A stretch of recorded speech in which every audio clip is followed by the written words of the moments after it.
Tonight you are exactly where you need to be. You've found your way to a quiet little corner of the night, where the world slows down, the stars begin to whisper, and soft stories drift like moonlight through the dark. I'm so glad you're here. Before we begin tonight's story, I just want to gently ask, if you find comfort in these bedtime moments, it would mean the world if you'd take a second to like this video, subscribe, or even share it with someone else who could use a little peace. Your support helps keep this cozy space glowing night after night. Now settle in, let the day melt away, and let's begin.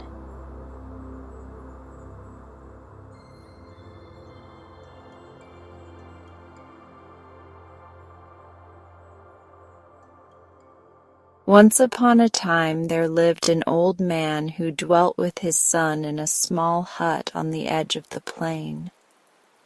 He was very old and had worked very hard, and when at last he was struck down by illness, he felt that he should never rise from his bed again.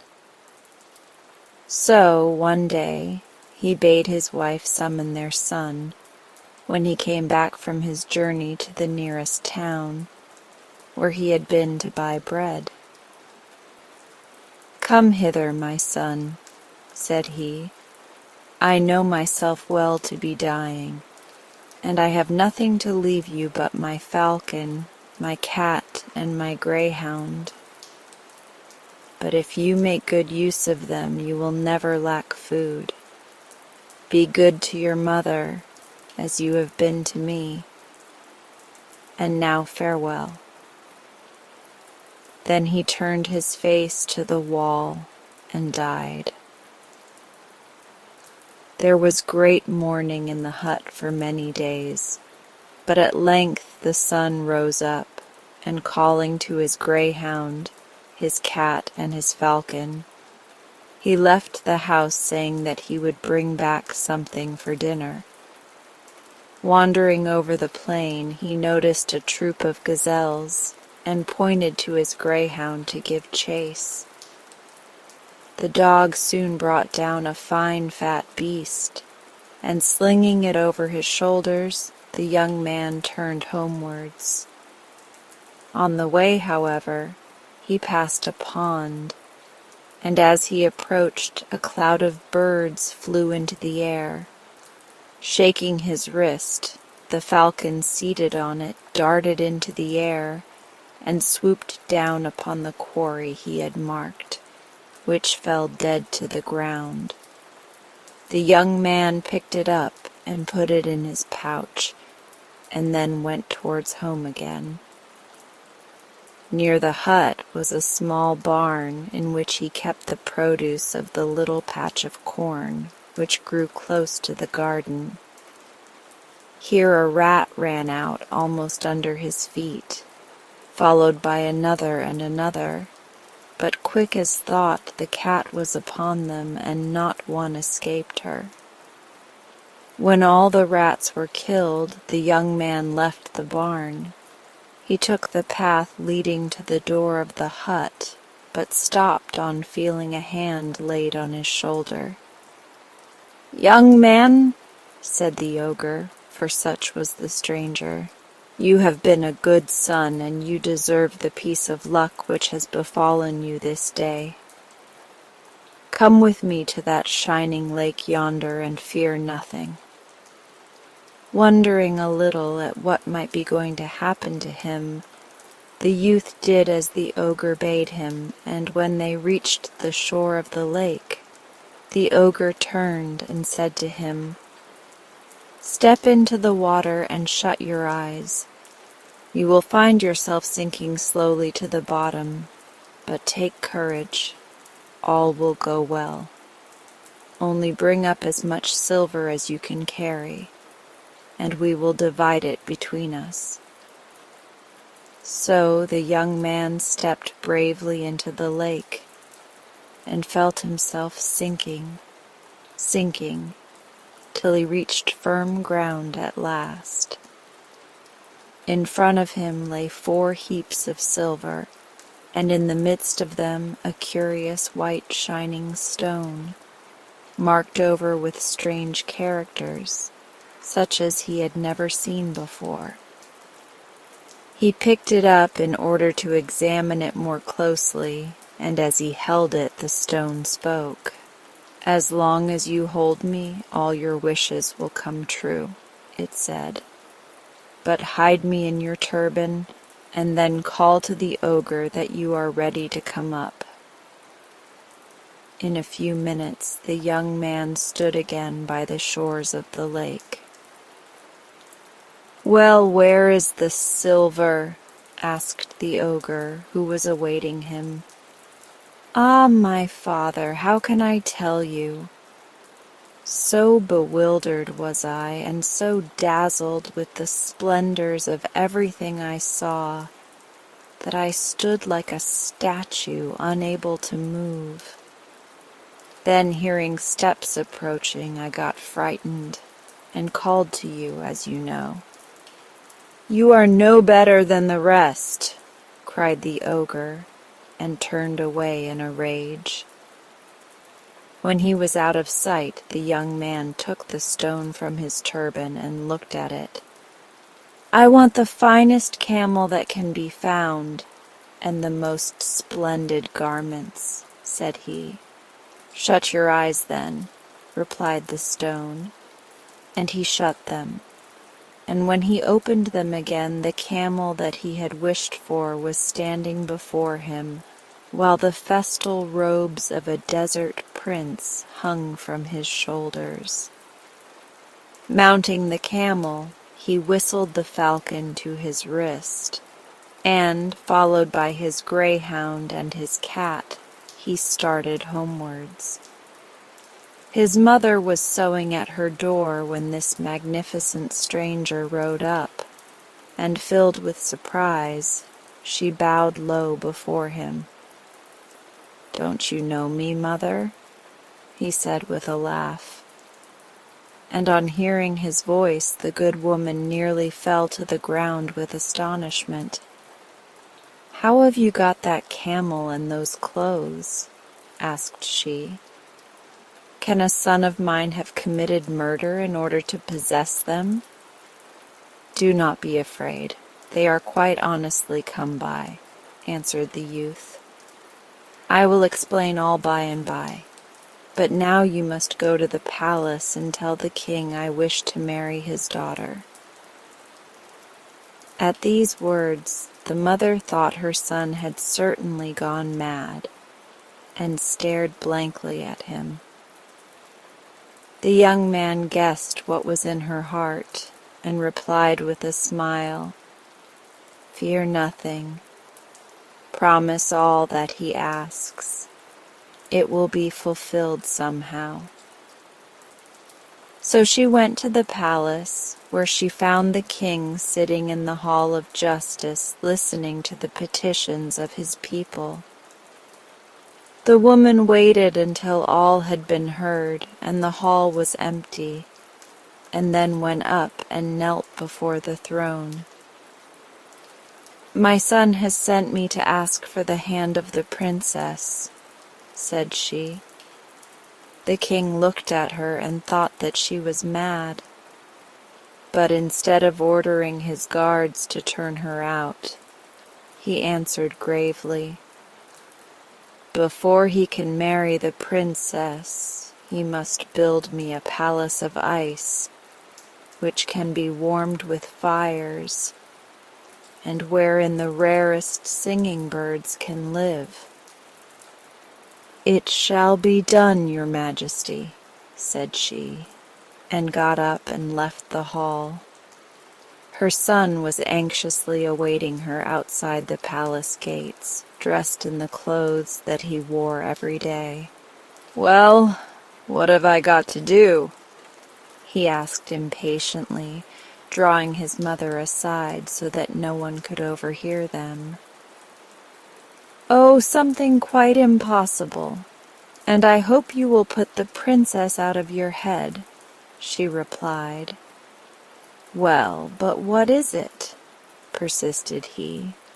"Nothing but to build a palace of ice wherein fires can burn that shall keep it so warm that the most delicate singing birds can live in it." "I thought it would be something much harder than that," exclaimed the young man. "I will see about it at once." And leaving his mother, he went into the country and took the stone from his turban. "I want a palace of ice that can be warmed with fires and filled with the rarest singing birds." "Shut your eyes, then," said the stone, and he shut them, and when he opened them again, there was the palace, more beautiful than anything he could have imagined, the fires throwing a soft pink glow over the ice. "It is fit even for the princess," thought he to himself. As soon as the king awoke next morning, he ran to the window, and there across the plain he beheld the palace. "That young man must be a great wizard. He may be useful to me." And when the mother came again to tell him that his orders had been fulfilled, he received her with great honor, and bade her tell her son that the wedding was fixed for the following day. The princess was delighted with her new home, and with her husband also, and several days slipped happily by, spent in turning over all the beautiful things that the palace contained. But at length the young man grew tired of always staying inside walls, and he told his wife that the next day he must leave her for a few hours and go out hunting. "You will not mind?" he asked, and she answered as became a good wife, "Yes, of course I shall mind, but I will spend the day in planning out some new dresses, and then it will be so delightful when you come back, you know." So the husband went off to hunt, with the falcon on his wrist and the greyhound and the cat behind him, for the palace was so warm that even the cat did not mind living in it. No sooner had he gone than the ogre, who had been watching his chance for many days, knocked at the door of the palace. "I have just returned from a far country," he said, "and I have some of the largest and most brilliant stones in the world with me. The princess is known to love beautiful things. Perhaps she might like to buy some?" Now the princess had been wondering for many days what trimming she should put on her dresses, so that they should outshine the dresses of the other ladies at the court balls. Nothing that she thought of seemed good enough. So when the message was brought that the ogre and his wares were below, she at once ordered that he should be brought to her chamber. Oh, what beautiful stones he laid before her! What lovely rubies and what rare pearls! No other lady would have jewels like those. Of that the princess was quite sure, but she cast down her eyes so that the ogre might not see how much she longed for them. "I fear they are too costly for me," she said carelessly, "and besides, I have hardly need of any more jewels just now. I have no particular wish to sell them myself," answered the ogre with equal indifference. "But I have a necklace of shining stones which was left me by father, and one the largest engraven with weird characters, is missing. I have heard that it is in your husband's possession, and if you can get me that stone, you shall have any of these jewels that you choose. But you will have to pretend that you want it for yourself. And above all, do not mention me, for he sets great store by it, and would never part with it to a stranger. Tomorrow I will return with some jewels yet finer than those I have with me today. So, madam, farewell." Left alone, the princess began to think of many things, but chiefly as to whether she would persuade her husband to give her the stone or not. At one moment she felt he had already bestowed so much upon her that it was a shame to ask for the only object he had kept back. No, it would be mean. She could not do it. But then, those diamonds, and those string of pearls. After all, they had only been married a week, and the pleasure of giving it to her ought to be far greater than the pleasure of keeping it for himself. And she was sure it would be. Well, that evening, when the young man had supped off his favorite dishes, which the princess took care to have specially prepared for him, she sat down close beside him and began stroking his head. For some time she did not speak, but listened attentively to all the adventures that had befallen him that day. "But I was thinking of you all the time," said he at the end, "and wishing that I could bring you back something you would like. But alas, what is there that you do not possess already? How good of you not to forget me when you are in the midst of such dangers and hardships," answered she. "Yes, it is true I have many beautiful things, but if you want to give me a present, and tomorrow is my birthday, there is one thing that I wish for very much." "And what is that? Of course you shall have it directly?"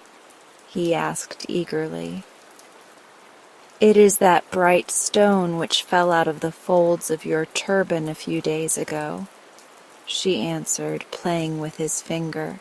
"The little stone with all those funny marks upon it. I never saw any stone like it before." The young man did not answer at first.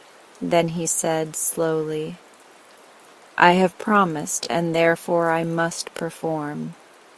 But will you swear never to part from it and to keep it safely about you always?" "More I cannot tell you, but I beg you earnestly to take heed to this." The princess was a little startled by his manner, and began to be sorry that she had ever listened to the ogre. But she did not like to draw back, and pretended to be immensely delighted at her new toy, and kissed and thanked her husband for it. "After all, I needn't give it to the ogre," thought she as she dropped off to sleep. Unluckily, the next morning the young man went hunting again, and the ogre, who was watching, knew this, and did not come till much later than before. At the moment that he knocked at the door of the palace, the princess had tired of all her employments, and her attendants were at their wits' end how to amuse her, when a tall negro dressed in scarlet came to announce that the ogre was below, and desired to know if the princess would speak to him.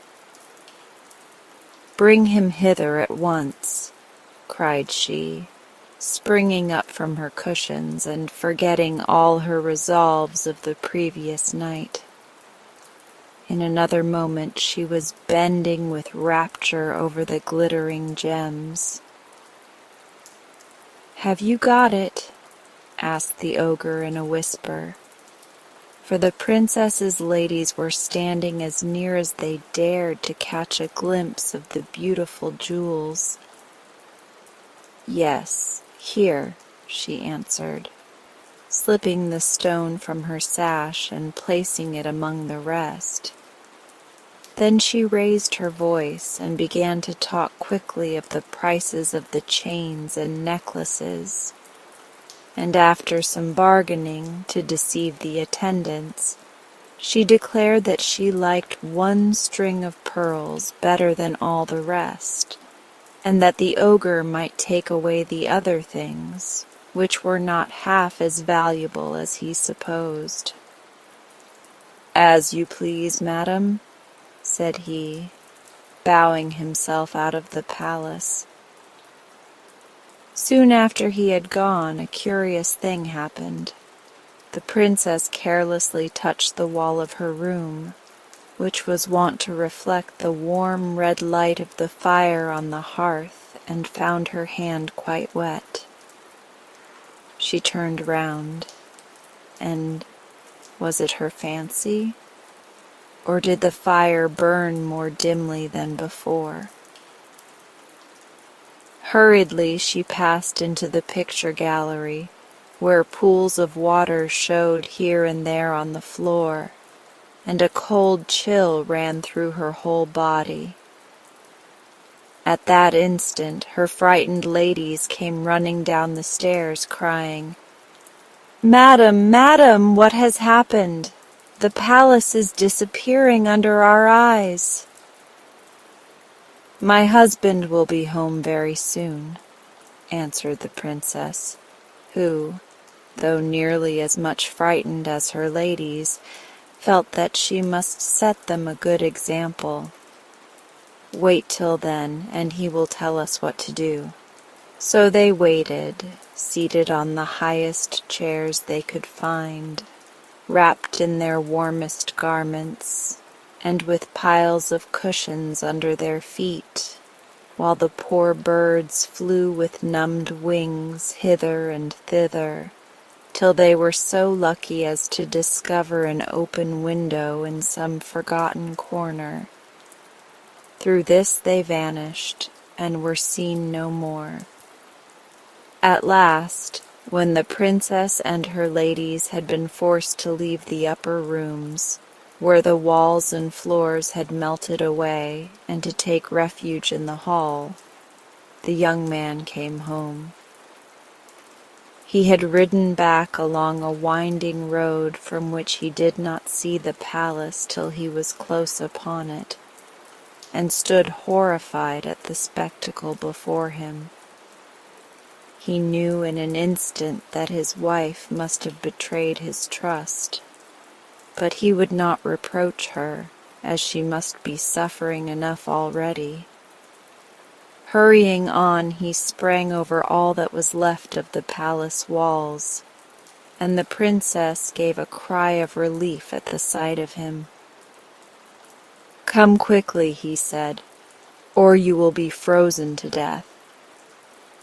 And a dreary little procession set out for the king's palace, the greyhound and the cat bringing up the rear. At the gates he left them, though his wife besought him to allow her to enter. "You have betrayed me and ruined me," he said sternly. "I go to seek my fortune alone." And without another word he turned and left her. With his falcon on his wrist and his greyhound and cat behind him, the young man walked a long way, inquiring of everyone he met whether they had seen his enemy the ogre, but nobody had. Then he bade his falcon fly up into the sky, up, up, and up, and try if his sharp eyes could discover the old thief. The bird had to go so high that he did not return for some hours, But he told his master that the ogre was lying asleep in a splendid palace in a far country on the shores of the sea. This was delightful news to the young man, who instantly bought some meat for the falcon, bidding him make a good meal. "Tomorrow," said he, "you will fly to the palace where the ogre lies, and while he is asleep you will search all about him for a stone on which is engraved strange signs. This you will bring to me.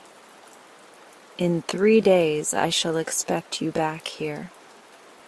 "Well, I must take the cat with me," answered the bird. The sun had not yet risen before the falcon soared high into the air, the cat seated on his back, with his paws tightly clasping the bird's neck. "You had better shut your eyes, or you may get giddy," said the bird, and the cat, who had never before been off the ground except to climb a tree, did as she was bid. All that day and all that night they flew, and in the morning they saw the ogre's palace lying beneath them. "Dear me," said the cat, opening her eyes for the first time, "that looks to me very like a rat city down there. Let us go down to it. They may be able to help us." So they alighted in some bushes in the heart of the rat city. The falcon remained where he was, but the cat lay down outside the principal gate, causing terrible excitement among the rats. At length, seeing she did not move, one bolder than the rest put its head out of an upper window of the castle and said in a trembling voice, "Why have you come here? What do you want? If it is anything in our power, tell us and we will do it." "If you would have let me speak to you before, I would have told you that I come as a friend," replied the cat, "and I shall be greatly obliged if you would send 4 of the strongest and cunningest among you to do me a service." "Oh, we shall be delighted," answered the rat, much relieved. "But if you will inform me what it is you wish them to do, I shall be better able to judge who is most fitted for the post." "I thank you," said the cat. "Well, what they have to do is this. Tonight they must burrow under the walls of the castle and go up to the room where an ogre lies asleep. Somewhere about him he has hidden a stone, on which are engraved strange signs. When they have found it, they must take it from him without his waking and bring it to me." "Your orders shall be obeyed," replied the rat, and he went out to give his instructions. About midnight the cat, who was still sleeping before the gate, was awakened by some water flung at her by the head rat, who could not make up his mind to open the doors. "Here is the stone you wanted," said he, when the cat started up with a loud mew. "If you will hold up your paws, I will drop it down." And so he did. "And now farewell," continued the rat. "You have a long way to go and will do well to start before daybreak." "Your counsel is good," replied the cat, smiling to itself, and putting the stone in her mouth, she went off to seek the falcon. Now, all this time neither the cat nor the falcon had had any food, and the falcon soon got tired carrying such a heavy burden. When night arrived, he declared he could go no further, but would spend it on the banks of a river. "And it is my turn to take care of the stone," said he. or it will seem as if you had done everything and I nothing." "No, I got it, and I will keep it," answered the cat, who was tired and cross, and they began a fine quarrel. But unluckily, in the midst of it, the cat raised her voice, and the stone fell into the ear of a big fish which happened to be swimming by, and though both the cat and the falcon sprang into the water after it, they were too late. Half drowned, and more than half choked, the two faithful servants scrambled back to land again. The falcon flew to a tree and spread his wings in the sun to dry, but the cat, after giving herself a good shake, began to scratch up the sandy banks and to throw the bits into the stream. "What are you doing that for?" asked a little fish. "Do you know that you are making the water quite muddy?" "That doesn't matter at all to me," answered the cat. "I am going to fill up all the river so that the fishes may die." "That is very unkind, as we have never done you any harm," replied the fish. "Why are you so angry with us?" "Because one of you has got a stone of mine, a stone with strange signs upon it, which dropped into the water.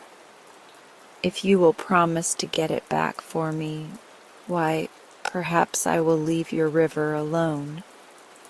"I will certainly try," answered the fish in a great hurry, "but you must have a little patience, as it may not be an easy task." And in an instant his scales might be seen flashing quickly along. The fish swam as fast as he could to the sea, which was not far distant, and calling together all his relations who lived in the neighborhood, he told them of the terrible danger which threatened the dwellers in the river. "None of us has got it," said the fishes, shaking their heads. "But in the bay yonder there is a tunny, who, although he is so old, always goes everywhere. He will be able to tell you about it, if anyone can." So the little fish swam off to the tunny and again related his story. "Why, I was up that river only a few hours ago," cried the tunny, "and as I was coming back something fell into my ear, and there it is still, for I went to sleep, when I got home and forgot all about it. Perhaps it may be what you want." And stretching up his tail, he whisked out the stone. "Yes, I think that must be it," said the fish with joy. And taking the stone in his mouth, he carried it to the place where the cat was waiting for him. "I am much obliged to you," said the cat, as the fish laid the stone on the sand, "and to reward you I will let your river alone." And she mounted the falcon's back, and they flew to their master. Ah, how glad he was to see them again with the magic stone in their possession. In a moment he had wished for a palace, but this time it was of green marble, and then he wished for the princess and her ladies to occupy it. And there they lived for many years, and when the old king died, the princess's husband reigned in his stead.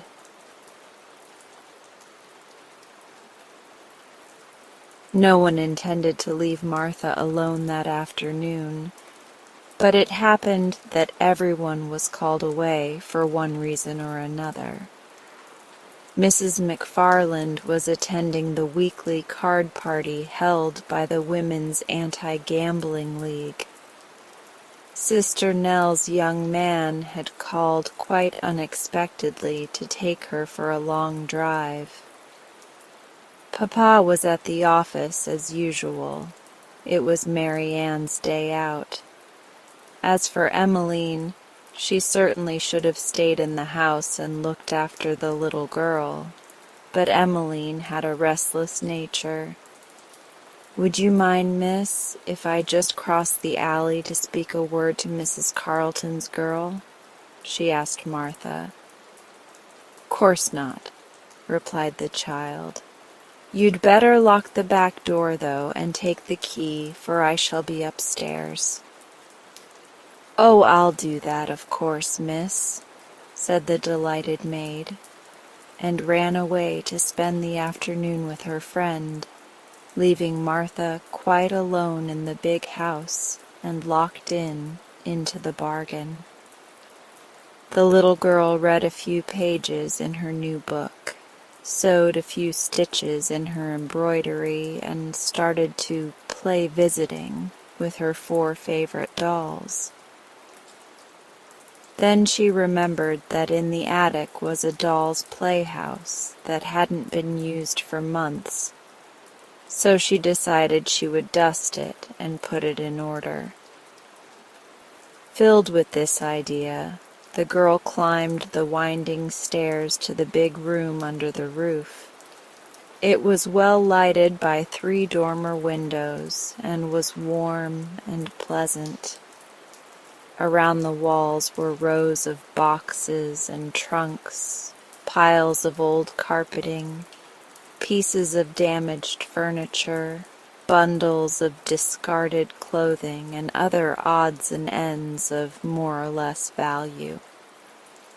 Every well-regulated house has an attic of this sort, so I need not describe it. The doll's house had been moved, but after a search Martha found it away over in a corner near the big chimney. She drew it out and noticed that behind it was a black wooden chest which Uncle Walter had sent over from Italy years and years ago, before Martha was born, in fact. Mamma had told her about it one day, how there was no key to it, because Uncle Walter wished it to remain unopened until he returned home, and how this wandering uncle, who was a mighty hunter, had gone into Africa to hunt elephants and had never been heard from afterwards. The little girl looked at the chest curiously, now that it had by accident attracted her attention. It was quite big, bigger even than Mamma's traveling trunk, and was studded all over with tarnished brass-headed nails. It was heavy, too, for when Martha tried to lift one end of it, she found she could not stir it a bit. But there was a place in the side of the cover for a key. She stooped to examine the lock, and saw that it would take a rather big key to open it. Then, as you may suspect, the little girl longed to open Uncle Walter's big box and see what was in it. For we are all curious, and little girls are just as curious as the rest of us.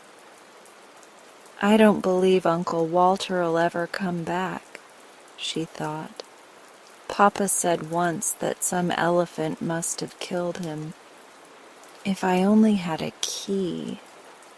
She stopped and clapped her little hands together gaily as she remembered a big basket of keys on the shelf in the linen closet.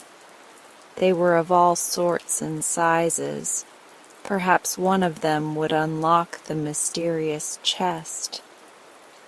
She flew down the stairs, found the basket, and returned with it to the attic.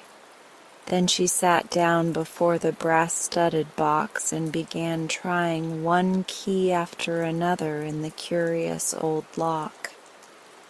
Some were too large, but most were too small. One would go into the lock, but would not turn. Another stuck so fast that she feared for a time that she would never get it out again.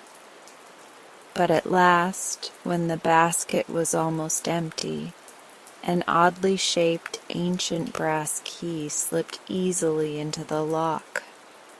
With a cry of joy, Martha turned the key with both hands. Then she heard a sharp click, and the next moment the heavy lid flew up of its own accord. The little girl leaned over the edge of the chest an instant, and the sight that met her eyes caused her to start back in amazement. Slowly and carefully, a man unpacked himself from the chest, stepped out upon the floor, stretched his limbs, and then took off his hat and bowed politely to the astonished child. He was tall and thin, and his face seemed badly tanned or sunburnt. Then another man emerged from the chest, yawning and rubbing his eyes like a sleepy schoolboy. He was of middle size, and his skin seemed as badly tanned as that of the first. While Martha stared open-mouthed at the remarkable sight, a third man crawled from the chest. He had the same complexion as his fellows, but was short and fat. All three were dressed in a curious manner. They wore short jackets of red velvet braided with gold, and knee breeches of sky-blue satin with silver buttons. Over their stockings were laced wide ribbons of red and yellow and blue, while their hats had broad brims with high peaked crowns, from which fluttered yards of bright-colored ribbons. They had big gold rings in their ears and rows of knives and pistols in their belts. Their eyes were black and glittering, and they wore long, fierce mustaches, curling at the ends like a pig's tail. "My, but you were heavy!" exclaimed the fat one, when he had pulled down his velvet jacket and brushed the dust from his sky-blue breeches. "And you squeezed me all out of shape." "It was unavoidable, Luigi," responded the thin man lightly. "The lid of the chest pressed me down upon you. Yet I tender you my regrets." "As for me," said the middle-sized man, carelessly rolling a cigarette and lighting it, "you must acknowledge I have been your nearest friend for years, so do not be disagreeable." "You mustn't smoke in the attic," said Martha, recovering herself at sight of the cigarette. "You might set the house on fire." The middle-sized man, who had not noticed her before, at this speech turned to the girl and bowed. "Since a lady requests it," said he, "I shall abandon my cigarette," and he threw it on the floor and extinguished it with his foot. "Who are you?" asked Martha, who until now had been too astonished to be frightened. "Permit us to introduce ourselves," said the thin man, flourishing his hat gracefully. "This is Luigi." The fat man nodded. "And this is Benny." The middle-sized man bowed. "And I am Victor. We are 3 bandits, Italian bandits." "Bandits!" cried Martha, with a look of horror. "Exactly. Perhaps in all the world there are not 3 other bandits so terrible and fierce as ourselves," said Victor proudly. "'Tis so," said the fat man, nodding gravely. "But it's wicked!" exclaimed Martha.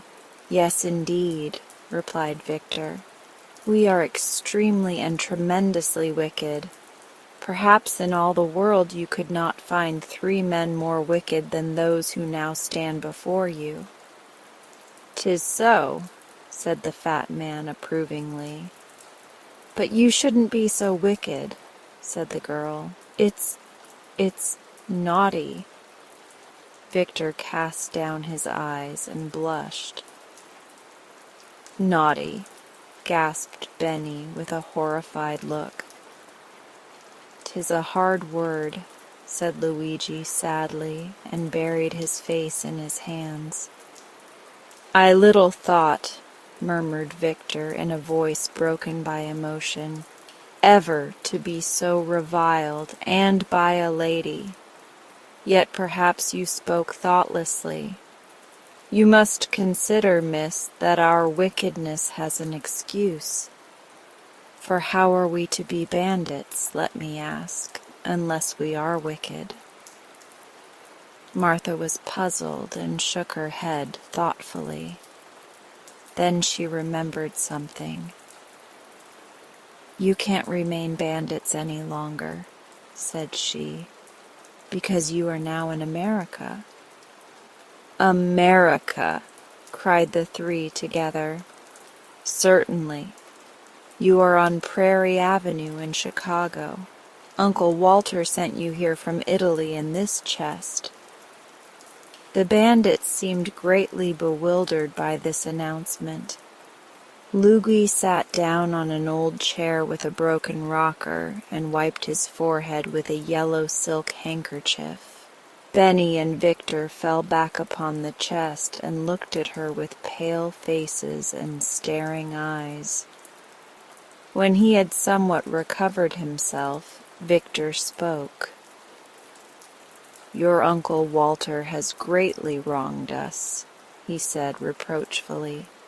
"He has taken us from our beloved Italy, where bandits are highly respected, and brought us to a strange country where we shall not know whom to rob or how much to ask for a ransom." "'Tis so," said the fat man, slapping his leg sharply. "And we had won such fine reputations in Italy," said Benny regretfully. "Perhaps Uncle Walter wanted to reform you," suggested Martha. "Are there, then, no bandits in Chicago?" asked Victor. "Well," replied the girl, blushing in her turn, "we do not call them bandits." "Then what shall we do for a living?" inquired Benny despairingly. "A great deal can be done in a big American city," said the child. "My father is a lawyer," the bandits shuddered, "and my mother's cousin is a police inspector." "Ah," said Victor, "that is a good employment. The police need to be inspected, especially in Italy." "Everywhere," added Benny. "Then you could do other things," continued Martha encouragingly. "You could be motormen on trolley cars or clerks in a department store. Some people even become aldermen to earn a living." The bandits shook their heads sadly. "We are not fitted for such work," said Victor. "Our business is to rob." Martha tried to think. "It is rather hard to get positions in the gas office," she said, "but you might become politicians." "No!" cried Benny with sudden fierceness. "We must not abandon our high calling. Bandits we have always been, and bandits we must remain." "'Tis so," agreed the fat man. "Even in Chicago there must be people to rob," remarked Victor with cheerfulness. Martha was distressed. "I think they have all been robbed," she objected. "Then we can rob the robbers, for we have experience and talent beyond the ordinary," said Benny. Oh dear," moaned the girl. "Why did Uncle Walter ever send you here in this chest?" The bandits became interested. "That is what we should like to know." declared Victor eagerly. But no one will ever know, for Uncle Walter was lost while hunting elephants in Africa, she continued with conviction. Then we must accept our fate and rob to the best of our ability, said Victor. So long as we are faithful to our beloved profession, we need not be ashamed. "'Tis so," cried the fat man. "Brothers, we will begin now. Let us rob the house we are in." "Good!" shouted the others, and sprang to their feet. Benny turned threateningly upon the child. "Remain here," he commanded. "If you stir one step, your blood will be on your own head." Then he added in a gentler voice, "Don't be afraid, that's the way all bandits talk to their captives. But of course, we wouldn't hurt a young lady under any circumstances." "Of course not," said Victor. The fat man drew a big knife from his belt and flourished it about his head. "S'blood!" he ejaculated fiercely. "S'bananas!" cried Benny in a terrible voice. "Confusion to our foes!" hissed Victor. And then the three bent themselves nearly double and crept stealthily down the stairway with cocked pistols in their hands and glittering knives between their teeth, leaving Martha trembling with fear and too horrified to even cry for help. How long she remained alone in the attic she never knew. But finally she heard the cat-like tread of the returning bandits and saw them coming up the stairs in single file. All bore heavy loads of plunder in their arms, and Lugui was balancing a mince pie on the top of a pile of her mother's best evening dresses. Victor came next with an armful of bric-a-brac, a brass candelabra, and the parlor clock. Benny had the family Bible, the basket of silverware from the sideboard, a copper kettle, and Papa's fur overcoat. "Oh, joy," said Victor, putting down his load. "It is pleasant to rob once more." "Oh, ecstasy," said Benny. But he let the kettle drop on his toe and immediately began dancing around in anguish, while he muttered queer words in the Italian language. "We have much wealth," continued Victor, holding the mince pie while Lugui added his spoils to the heap. "And all from one house. This America must be a rich place." With a dagger he then cut himself a piece of the pie and handed the remainder to his comrades. Whereupon all three sat upon the floor and consumed the pie while Martha looked on sadly. "We should have a cave," remarked Benny, "for we must store our plunder in a safe place. Can you tell us of a secret cave?" he asked Martha. "There's a mammoth cave," she answered, "but it's in Kentucky. You would be obliged to ride on the cars a long time to get there." The three bandits looked thoughtful and munched their pie silently, but the next moment they were startled by the ringing of the electric doorbell, which was heard plainly even in the remote attic. "What's that?" demanded Victor in a hoarse voice, as the three scrambled to their feet with drawn daggers. Martha ran to the window and saw it was only the postman, who had dropped a letter in the box and gone away again. But the incident gave her an idea of how to get rid of her troublesome bandits. so she began wringing her hands as if in great distress and cried out, "It's the police!" The robbers looked at one another with genuine alarm, and Lugi asked tremblingly, "Are there many of them?" 112, exclaimed Martha after pretending to count them. "Then we are lost," declared Benny, "for we could never fight so many and live."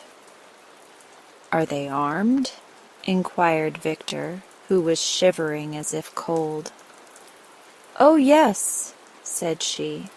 "They have guns and swords and pistols and axes and— "And what?" demanded Lugui. "And cannons." The three wicked ones groaned aloud, and Benny said in a hollow voice, "I hope they will kill us quickly and not put us to the torture. I have been told these Americans are painted Indians, who are bloodthirsty and terrible." "'Tis so," gasped the fat man with a shudder. Suddenly Martha turned from the window. "You are my friends, are you not?" she asked. "We are devoted," answered Victor. "We adore you," cried Benny.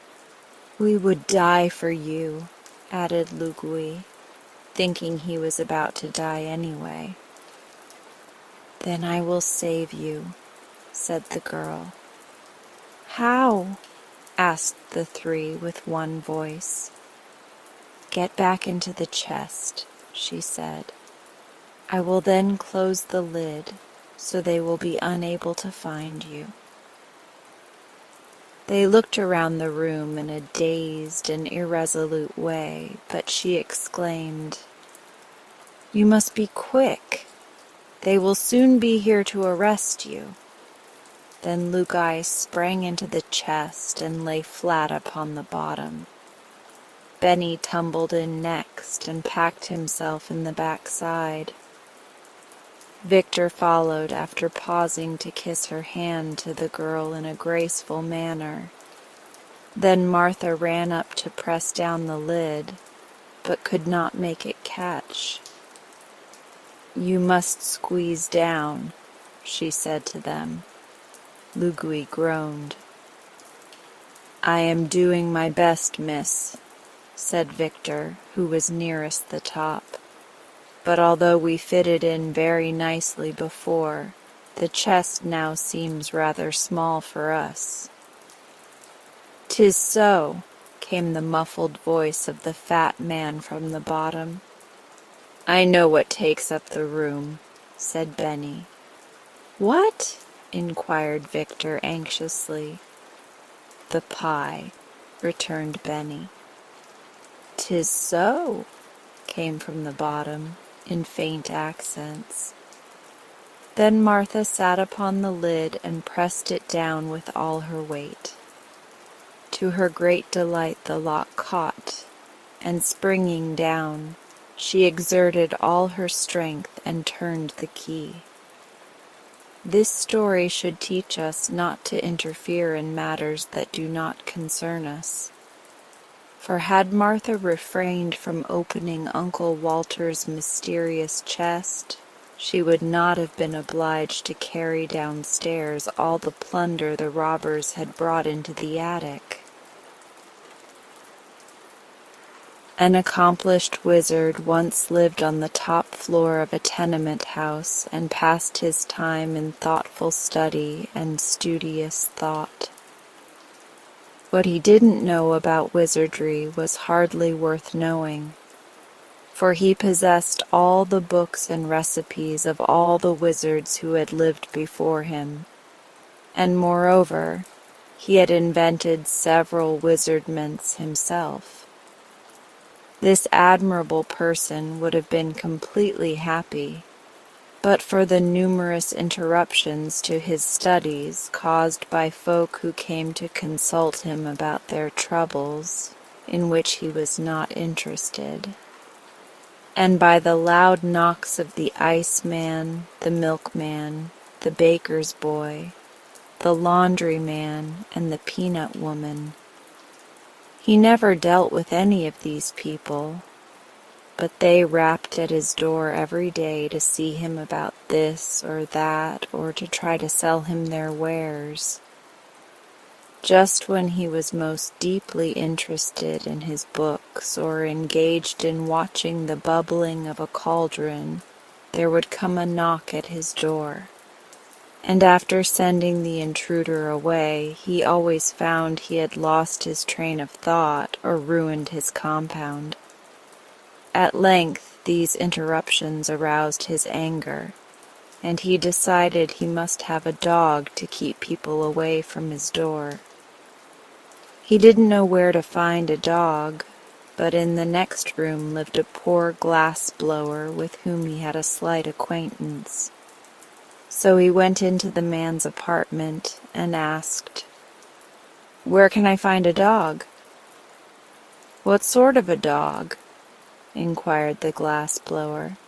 "A good dog, one that will bark at people and drive them away, one that will be no trouble to keep and won't expect to be fed, one that has no fleas and is neat in his habits, one that will obey me when I speak to him. In short, a good dog," said the wizard.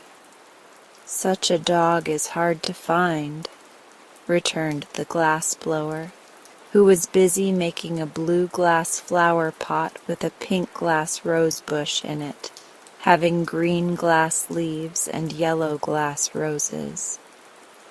The wizard watched him thoughtfully. "Why cannot you blow me a dog out of glass?" he asked presently.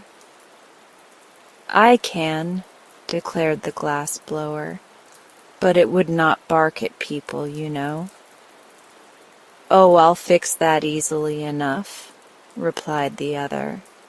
"If I could not make a glass dog bark, I would be a mighty poor wizard." "Very well.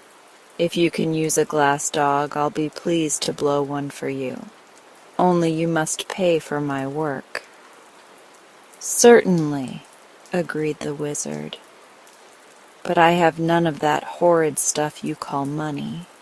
You must take some of my wares in exchange." The glass blower considered the matter for a moment. "Could you give me something to cure my rheumatism?" he asked. "Oh, yes, easily." "Then it's a bargain. I'll start the dog at once. What color of glass shall I use?" "Pink is a pretty color," said the wizard. "And it's unusual for a dog, isn't it?" "Very," answered the glass blower, "but it shall be pink." So the wizard went back to his studies, and the glass blower began to make the dog. Next morning he entered the wizard's room with the glass dog under his arm and set it carefully upon the table.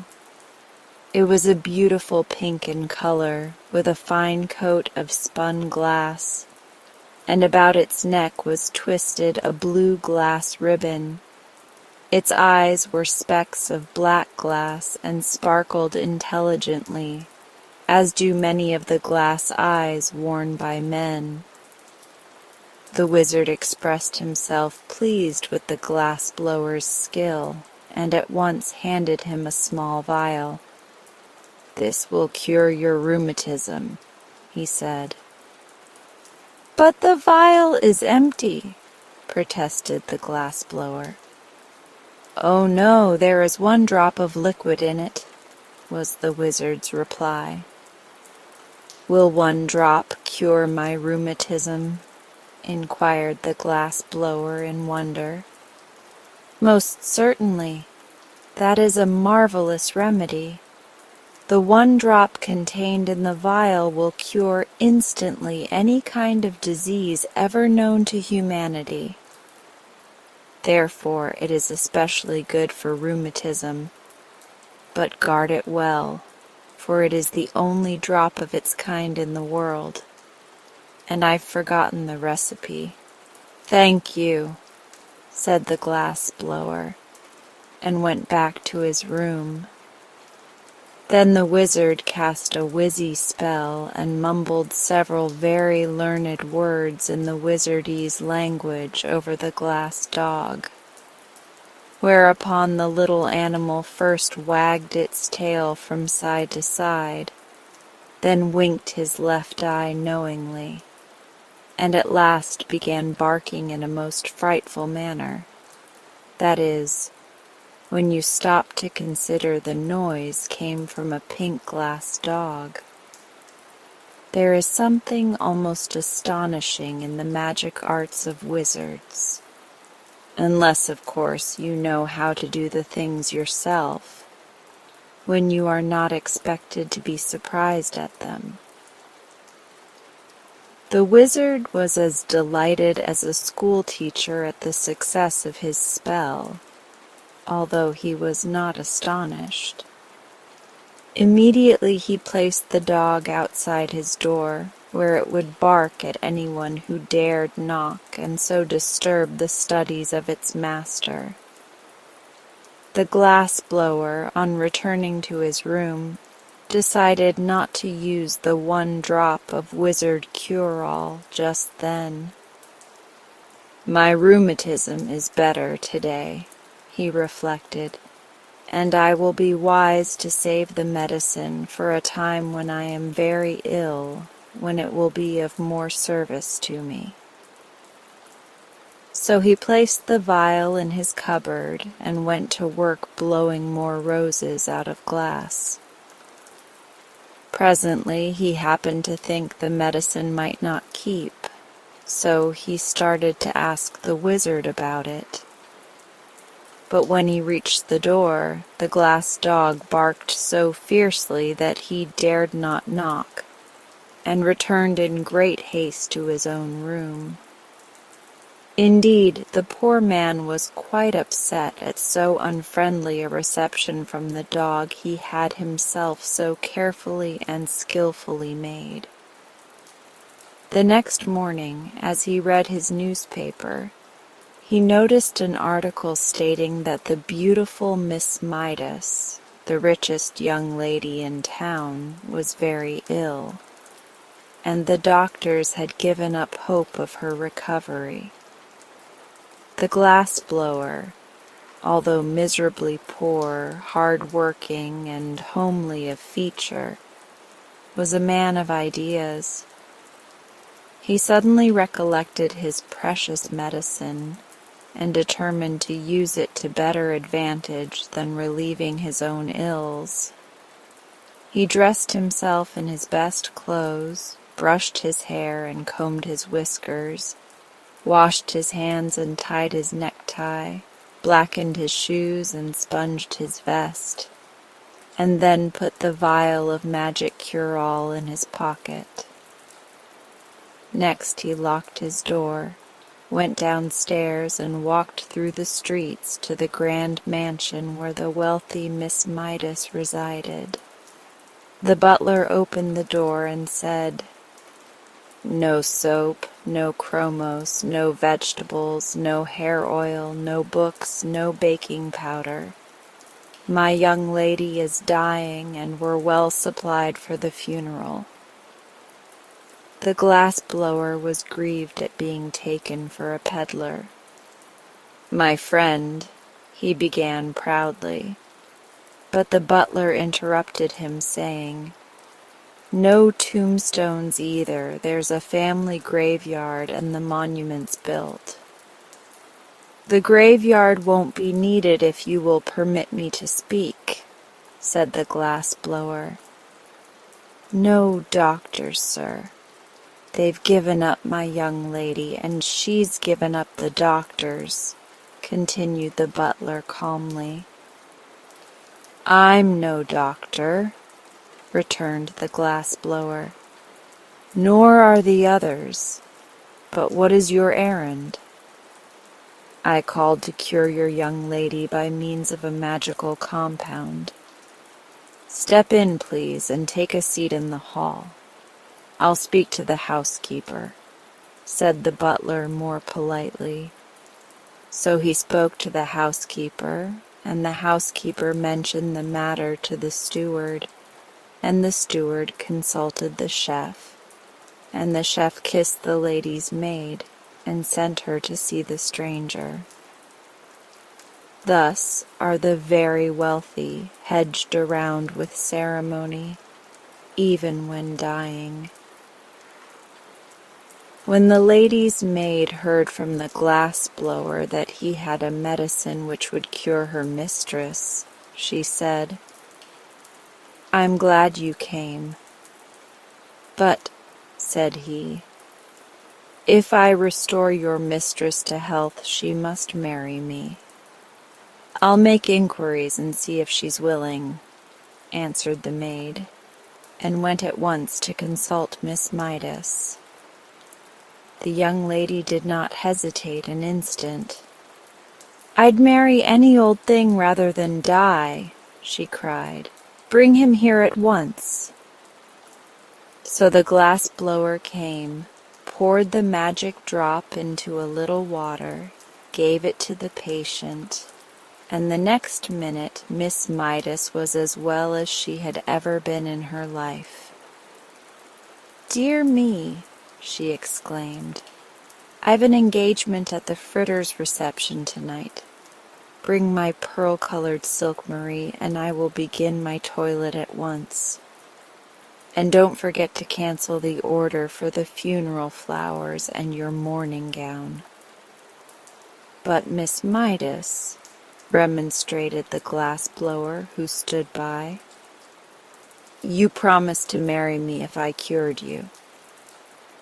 "I know," said the young lady, "but we must have time to make proper announcement in the society papers and have the wedding cards engraved. Call tomorrow and we'll talk it over." The glass blower had not impressed her favorably as a husband, and she was glad to find an excuse for getting rid of him for a time, and she did not want to miss the Fritters' reception. Yet the man went home filled with joy, for he thought his stratagem had succeeded, and he was about to marry a rich wife who would keep him in luxury forever afterward. The first thing he did on reaching his room was to smash his glass-blowing tools and throw them out of the window.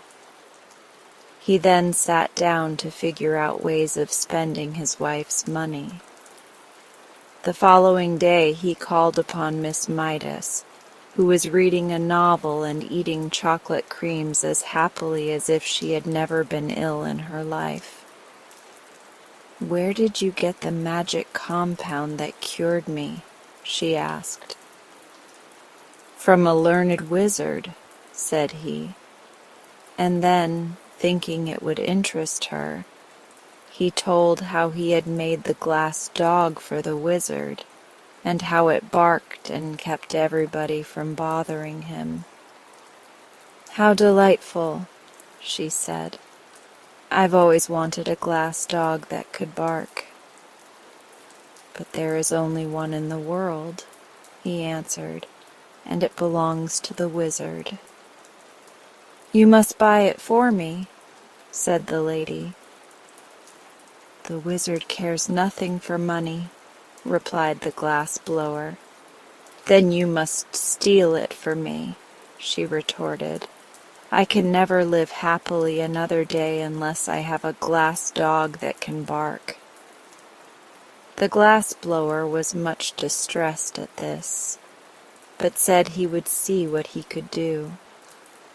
For a man should always try to please his wife, and Miss Midas has promised to marry him within a week. On his way home he purchased a heavy sack, and when he passed the wizard's door and the pink glass dog ran out to bark at him, he threw the sack over the dog, tied the opening with a piece of twine, and carried him away to his own room. The next day he sent the sack by a messenger boy to Miss Midas with his compliments, and later in the afternoon he called upon her in person, feeling quite sure he would be received with gratitude for stealing the dog she so greatly desired.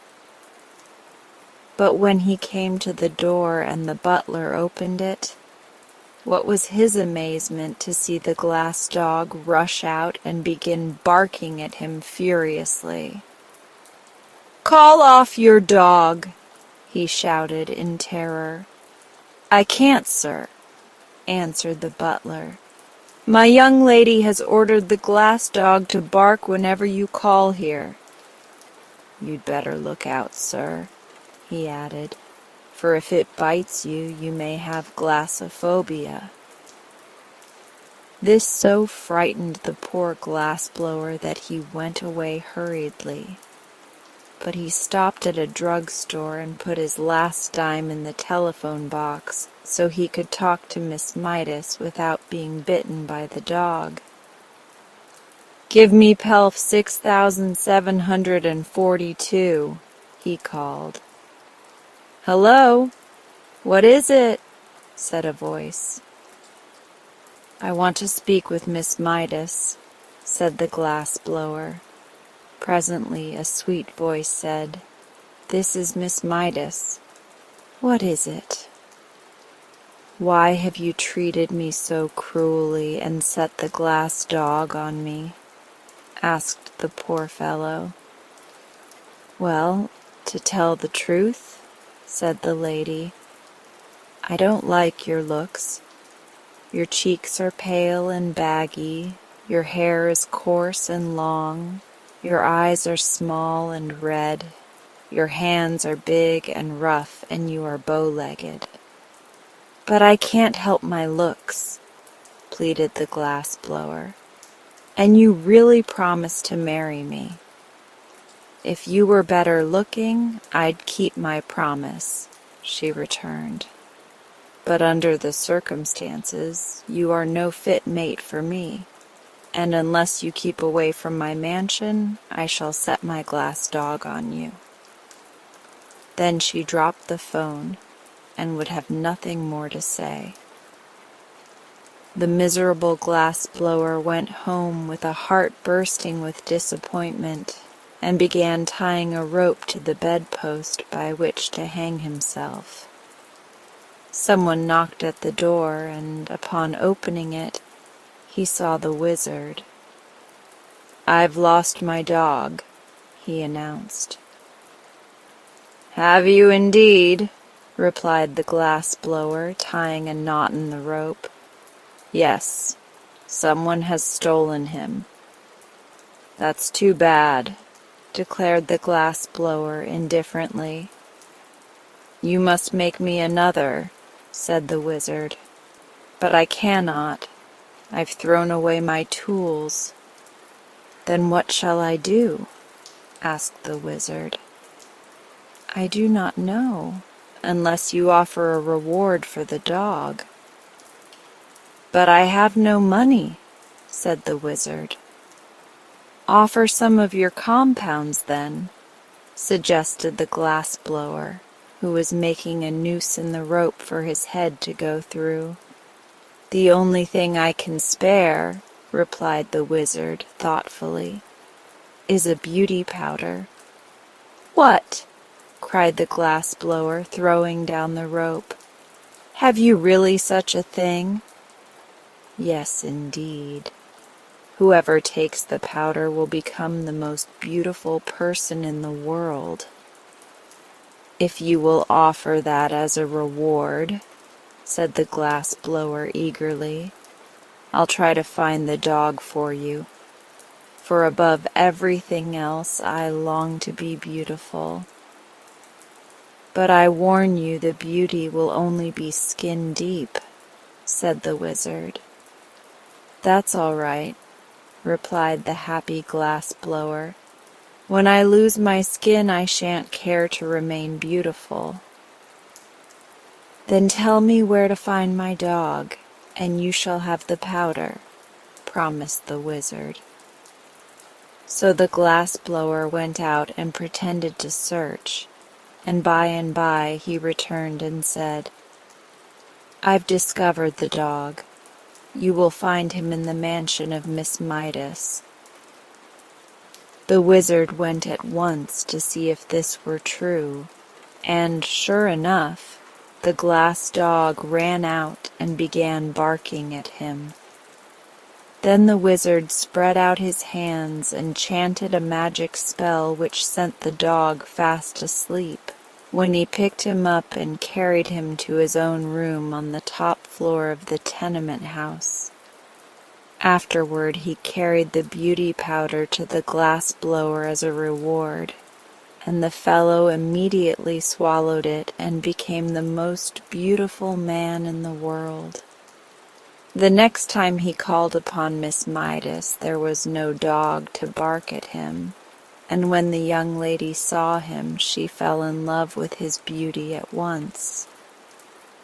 "If only you were a count or a prince," she sighed, "I'd willingly marry you." "But I am a prince," he answered, "the prince of dog blowers." "Ah," said she, "then if you are willing to accept an allowance of $4 a week, I'll order the wedding cards engraved." The man hesitated, but when he thought of the rope hanging from his bedpost, he consented to the terms. So they were married, and the bride was very jealous of her husband's beauty and led him a dog's life. So he managed to get into debt and made her miserable in turn. As for the glass dog, the wizard set him barking again by means of his wizardness and put him outside his door. I suppose he is there yet, and am rather sorry, for I should like to consult the wizard about the moral to this story.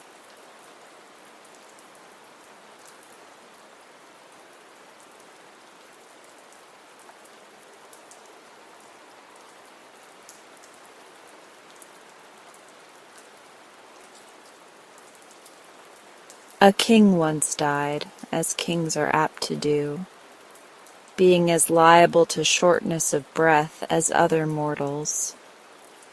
It was high time this king abandoned his earth life, for he had lived in a sadly extravagant manner, and his subjects could spare him without the slightest inconvenience. His father had left him a full treasury, both money and jewels being in abundance. But the foolish king just deceased had squandered every penny in riotous living. He had then taxed his subjects until most of them became paupers, and this money vanished in more riotous living. Next he sold all the grand old furniture in the palace, all the silver and gold plate and bric-a-brac, all the rich carpets and furnishings, and even his own kingly wardrobe, reserving only a soiled and moth-eaten ermine robe to fold over his threadbare raiment. And he spent the money in further riotous living. Don't ask me to explain what riotous living is. I only know from hearsay that it is an excellent way to get rid of money. And so this spendthrift king found it. He now picked all the magnificent jewels from this kingly crown, and from the round ball on the top of his scepter, and sold them and spent the money. Riotous living, of course. But at last he was at the end of his resources. He couldn't sell the crown itself because no one but the king had the right to wear it. Neither could he sell the royal palace because only the king had the right to live there. So, finally, he found himself reduced to a bare palace. containing only a big mahogany bedstead that he slept in, a small stool on which he sat to pull off his shoes, and the moth-eaten ermine robe. In this strait he was reduced to the necessity of borrowing an occasional dime from his chief counselor, with which to buy a ham sandwich, and the chief counselor hadn't many dimes. One who counseled his king so foolishly was likely to ruin his own prospects as well. So the king, having nothing more to live for, died suddenly and left a 10-year-old son to inherit the dismantled kingdom, the moth-eaten robe, and the jewel-stripped crown. No one envied the child, who had scarcely been thought of until he became king himself. Then he was recognized as a personage of some importance, and the politicians and hangers-on, headed by the chief counselor of the kingdom, held a meeting to determine what could be done for him. These folk had helped the old king to live riotously while his money lasted, and now they were poor and too proud to work. So they tried to think of a plan that would bring more money into the little king's treasury, where it would be handy for them to help themselves. After the meeting was over, the chief counselor came to the young king, who was playing peg-top in the courtyard, and said, "Your Majesty, we have thought of a way to restore your kingdom to its former power and magnificence." "All right," replied His Majesty carelessly. "How will you do it?" "By marrying you to a lady of great wealth," replied the counselor. "Marrying me?" cried the king. "Why, I am only 10 years old." "I know, it is to be regretted, but your Majesty will grow older, and the affairs of the kingdom demand that you marry a wife." "Can't I marry a mother instead?" asked the poor little king, who had lost his mother when a baby. "Certainly not," declared the counselor. "To marry a mother would be illegal. To marry a wife is right and proper." "Can't you marry her yourself?" inquired His Majesty, aiming his peg-top at the chief counselor's toe and laughing to see how he jumped to escape it. "Let me explain," said the other. "You haven't a penny in the world, but you have a kingdom. There are many rich women who would be glad to give their wealth in exchange for a queen's coronet, even if the king is but a child. So we have decided to advertise that the one who bids the highest shall become the Queen of Quok." "If I must marry at all," said the king after a moment's thought, "I prefer to marry Nyana, the armorer's daughter." "She is too poor," replied the counselor. "Her teeth are pearls, her eyes are amethysts, and her hair is gold," declared the little king. "True, your Majesty, but consider that your wife's wealth must be used. How would Nyana look after you have pulled her teeth of pearls, plucked out her amethyst eyes, and shaved her golden head?" The boy shuddered. "Have your own way," he said despairingly. "Only let the lady be as dainty as possible and a good playfellow." "We shall do our best," returned the chief counselor, and went away to advertise throughout the neighboring kingdoms for a wife for the boy king of Quok. There were so many applicants for the privilege of marrying the little king that it was decided to put him up at auction in order that the largest possible sum of money should be brought into the kingdom. So, on the day appointed, the ladies gathered at the palace from all the surrounding kingdoms, from Bilkon, Mulgravia, Junkum, and even as far away as the Republic of Mechvelt. The chief counselor came to the palace early in the morning and had the king's face washed and his hair combed, and then he padded the inside of the crown with old newspapers to make it small enough to fit his majesty's head. It was a sorry-looking crown, having many big and little holes in it where the jewels had once been, and it had been neglected and knocked around until it was quite battered and tarnished. Yet, as the counselor said, it was the king's crown, and it was quite proper he should wear it on the solemn occasion of his auction. Like all boys, be they kings or paupers, His Majesty had torn and soiled his one suit of clothes so that they were hardly presentable, and there was no money to buy new ones. Therefore the counselor wound the old ermine robe around the king and sat him upon the stool in the middle of the otherwise empty audience chamber. And around him stood all the courtiers and politicians and hangers-on of the kingdom, consisting of such people as were too proud or lazy to work for a living. There was a great number of them, you may be sure, and they made an imposing appearance.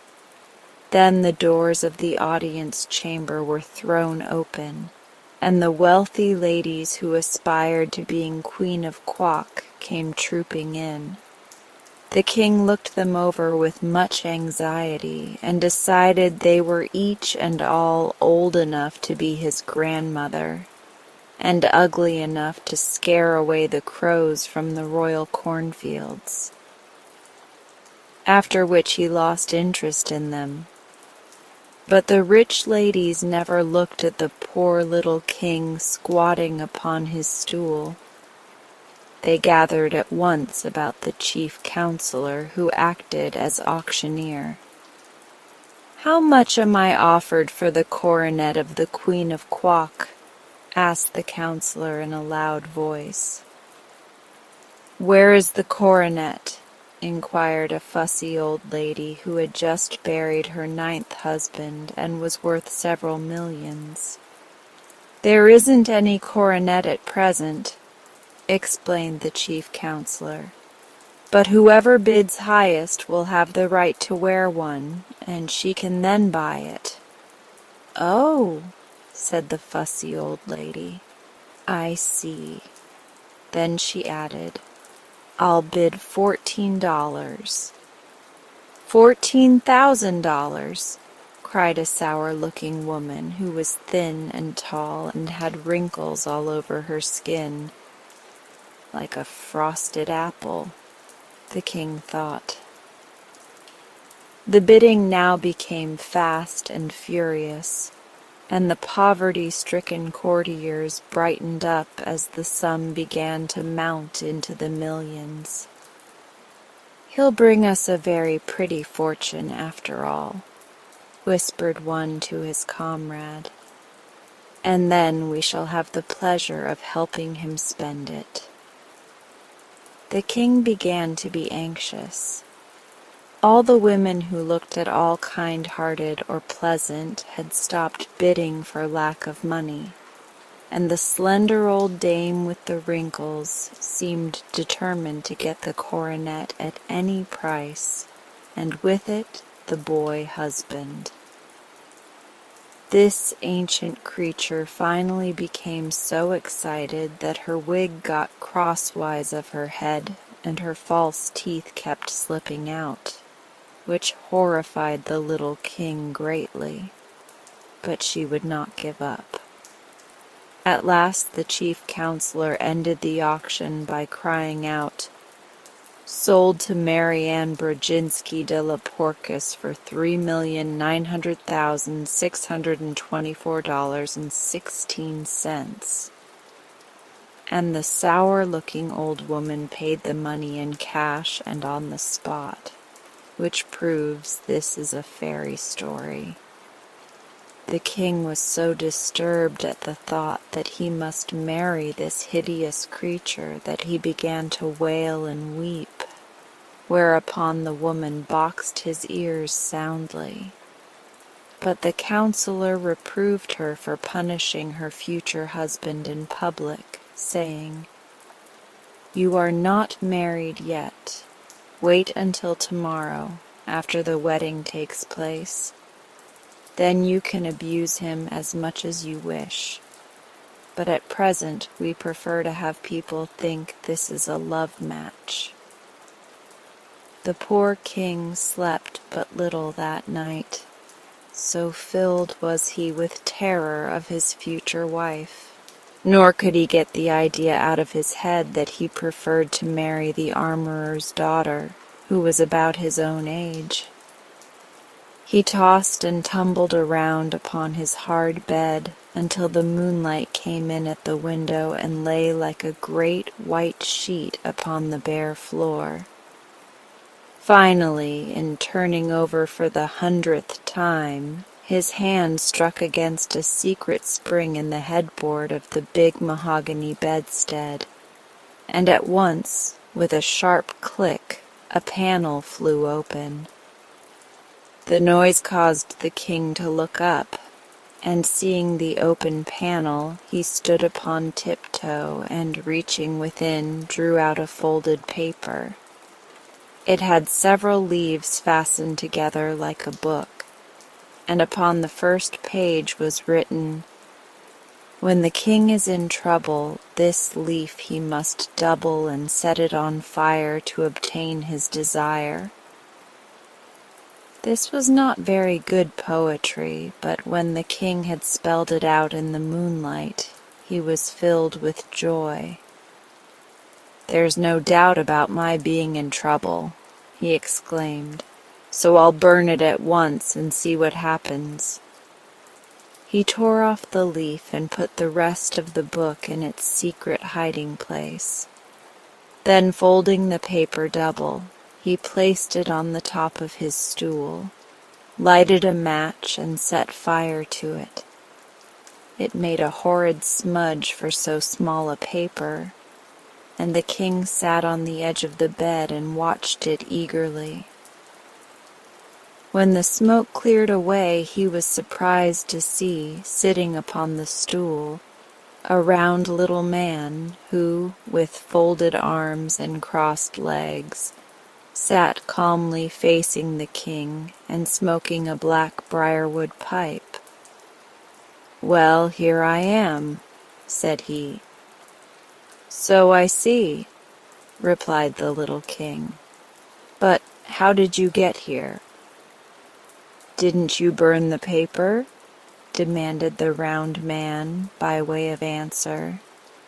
"Yes, I did," acknowledged the king.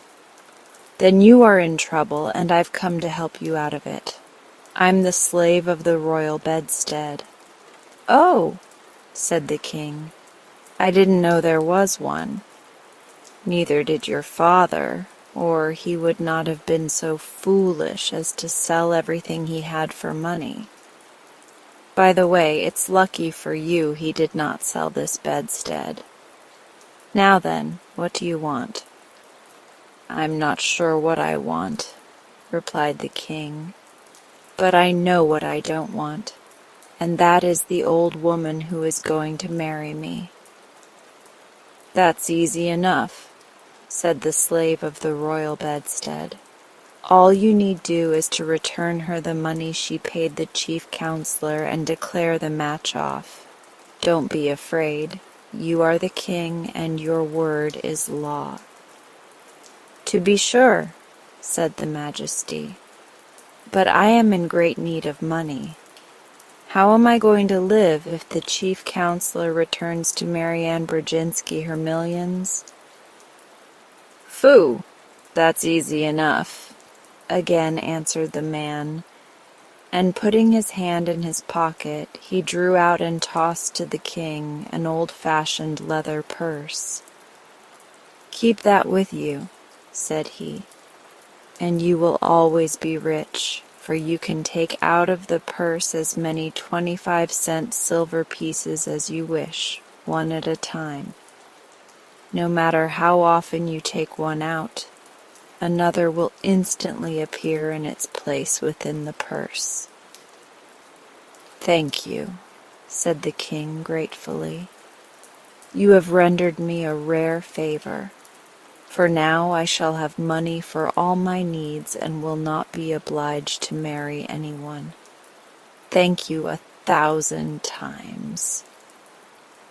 Don't mention it, answered the other, puffing his pipe slowly and watching the smoke curl into the moonlight. Such things are easy to me. Is that all you want? All I can think of just now, returned the king. Then please close that secret panel in the bedstead, said the man. The other leaves of the book may be of use to you some time. The boy stood upon the bed as before and, reaching up, closed the opening so that no one else could discover it. Then he turned to face his visitor, but the slave of the royal bedstead had disappeared. I expected that, said his majesty, yet I am sorry he did not wait to say goodbye. With a lightened heart and a sense of great relief, the boy king placed the leathern purse underneath his pillow, and climbing into bed again, slept soundly until morning. When the sun rose, his majesty rose also, refreshed and comforted, and the first thing he did was to send for the chief counselor. That mighty personage arrived looking glum and unhappy, but the boy was too full of his own good fortune to notice it. Said he, I have decided not to marry anyone, for I have just come into a fortune of my own. Therefore I command you return to that old woman the money she has paid you for the right to wear the coronet of the Queen of Quock, and make public declaration that the wedding will not take place. Hearing this, the counselor began to tremble, for he saw the young king had decided to reign in earnest, and he looked so guilty that his majesty inquired, Well, what is the matter now? Sire, replied the wretch in a shaking voice, I cannot return the woman her money, for I have lost it. Lost it, cried the king in mingled astonishment and anger. Even so, your majesty. On my way home from the auction last night, I stopped at the drugstore to get some potash lozenges for my throat, which was dry and hoarse with so much loud talking, and your majesty will admit it was through my efforts the woman was induced to pay so great a price. Well, going into the drugstore, I carelessly left the package of money lying on the seat of my carriage, and when I came out again it was gone, nor was the thief anywhere to be seen. Did you call the police? Asked the king. Yes, I called, but they were all on the next block, and although they have promised to search for the robber, I have little hope they will ever find him. The king sighed. What shall we do now? He asked. "I fear you must marry Mary Ann Brodzinski," answered the chief counselor, "unless indeed you order the executioner to cut her head off." "That would be wrong," declared the king. "The woman must not be harmed, and it is just that we return her money, for I will not marry her under any circumstances." "Is that private fortune you mentioned large enough to repay her?" asked the counselor. "Why, yes," said the king thoughtfully. "But it will take some time to do it, and that shall be your task. Call the woman here." The counselor went in search of Mary Ann, who, when she heard she was not to become a queen, but would receive her money back, flew into a violent passion and boxed the chief counselor's ears so viciously that they stung for nearly an hour. But she followed him into the king's audience chamber, where she demanded her money in a loud voice, claiming as well the interest due upon it overnight. "The counselor has lost your money," said the boy king, "but he shall pay you every penny out of my own private purse. I fear, however, you will be obliged to take it in small change." "That will not matter," she said, scowling upon the counselor as if she longed to reach his ears again. "I don't care how small the change is so long as I get every penny that belongs to me, and the interest." "Where is it?" "Here," answered the king, handing the counselor the leathern purse. "It is all in silver quarters, and they must be taken from the purse one at a time. But there will be plenty to pay your demands, and to spare." So, there being no chairs, the counselor sat down upon the floor in one corner and began counting out silver 25-cent pieces from the purse, one by one. And the old woman sat upon the floor opposite him and took each piece of money from his hand. It was a large sum, 3,900,624.16, and it takes 4 times as many 25-cent pieces as it would dollars to make up the amount. The king left them sitting there and went to school, and often thereafter he came to the counselor and interrupted him long enough to get from the purse what money he needed to reign in a proper and dignified manner. This somewhat delayed the counting, but as it was a long job anyway, that did not matter much. The king grew to manhood and married the pretty daughter of the armorer, and they now have 2 lovely children of their own. Once in a while they go into the big audience chamber of the palace and let the little ones watch the aged, hoary-headed counselor count out silver 25-cent pieces to a withered old woman who watched his every movement to see that he does not cheat her. It is a big sum, 3,900,624.16 in 25-cent pieces. But this is how the counselor was punished for being so careless with the woman's money. And this is how Mary Ann Brodzinski de la Porcus was also punished for wishing to marry a 10-year-old king in order that she might wear the coronet of the Queen of Quock.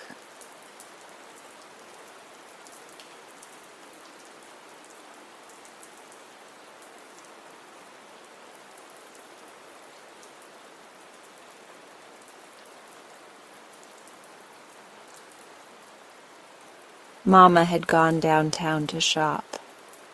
She had asked Nora to look after Jane Gladys, and Nora promised she would.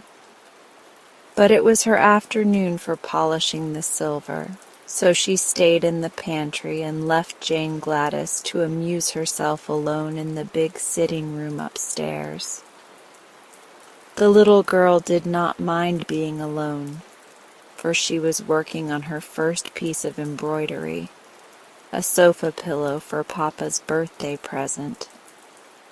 So she crept into the big bay window and curled herself up on the broad sill while she bent her brown head over her work. Soon the door opened and closed again, quietly. Jane Gladys thought it was Nora, so she didn't look up until she had taken a couple more stitches on a forget-me-not. Then she raised her eyes and was astonished to find a strange man in the middle of the room who regarded her earnestly. He was short and fat and seemed to be breathing heavily from his climb up the stairs. He held a work silk hat in one hand, and underneath his other elbow was tucked a good-sized book. He was dressed in a black suit that looked old and rather shabby, and his head was bald upon the top. "Excuse me," he said, while the child gazed at him in solemn surprise. "Are you Jane Gladys Brown?" "Yes, sir," she answered. Very good indeed," he remarked with a queer sort of smile. "I've had quite a hunt to find you, but I've succeeded at last." "How did you get in?" inquired Jane Gladys with a growing distrust of her visitor. "That is a secret," he said mysteriously. This was enough to put the girl on her guard. She looked at the man, and the man looked at her, and both looks were grave and somewhat anxious. "What do you want?" she asked, straightening herself up with a dignified air. "Ah, now we are coming to business," said the man briskly. "I'm going to be quite frank with you. To begin with, your father has abused me in a most ungentlemanly manner." Jane Gladys got off the window-sill and pointed her small finger at the door. "Leave this room immediately," she cried, her voice trembling with indignation. "My papa is the best man in the world. He never bust anybody." "Allow me to explain, please," said the visitor, without paying any attention to her request to go away. "Your father may be very kind to you, for you are his little girl, you know. But when he's downtown in his office, he's inclined to be rather severe, especially on book agents. Now I called on him the other day and asked him to buy the complete works of Peter Smith. And what do you suppose he did?" She said nothing. "Why?" continued the man with growing excitement. "He ordered me from his office and had me put out of the building by the janitor. What do you think of such treatment as that from the best papa in the world, eh?" "I think he was quite right," said Jane Gladys.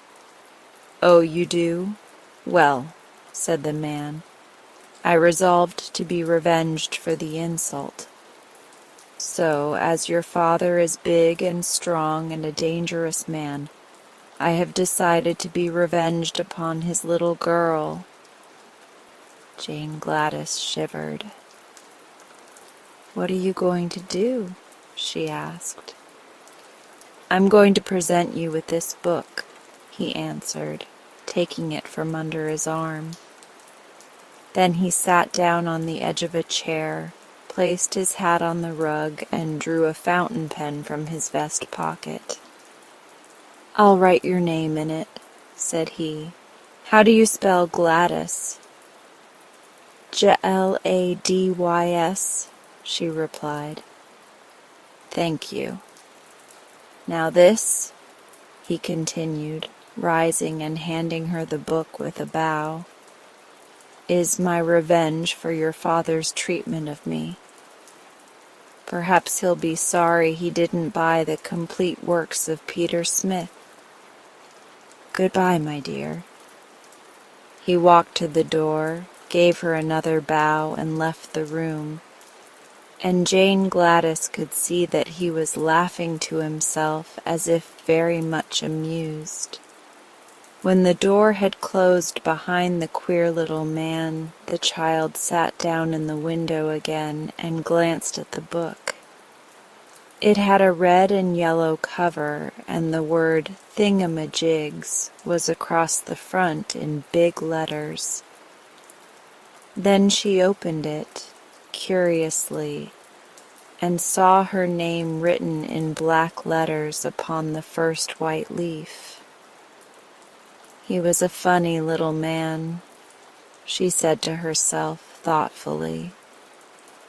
She turned the next leaf and saw a big picture of a clown, dressed in green and red and yellow, and having a very white face with 3-cornered spots of red on each cheek and over the eyes.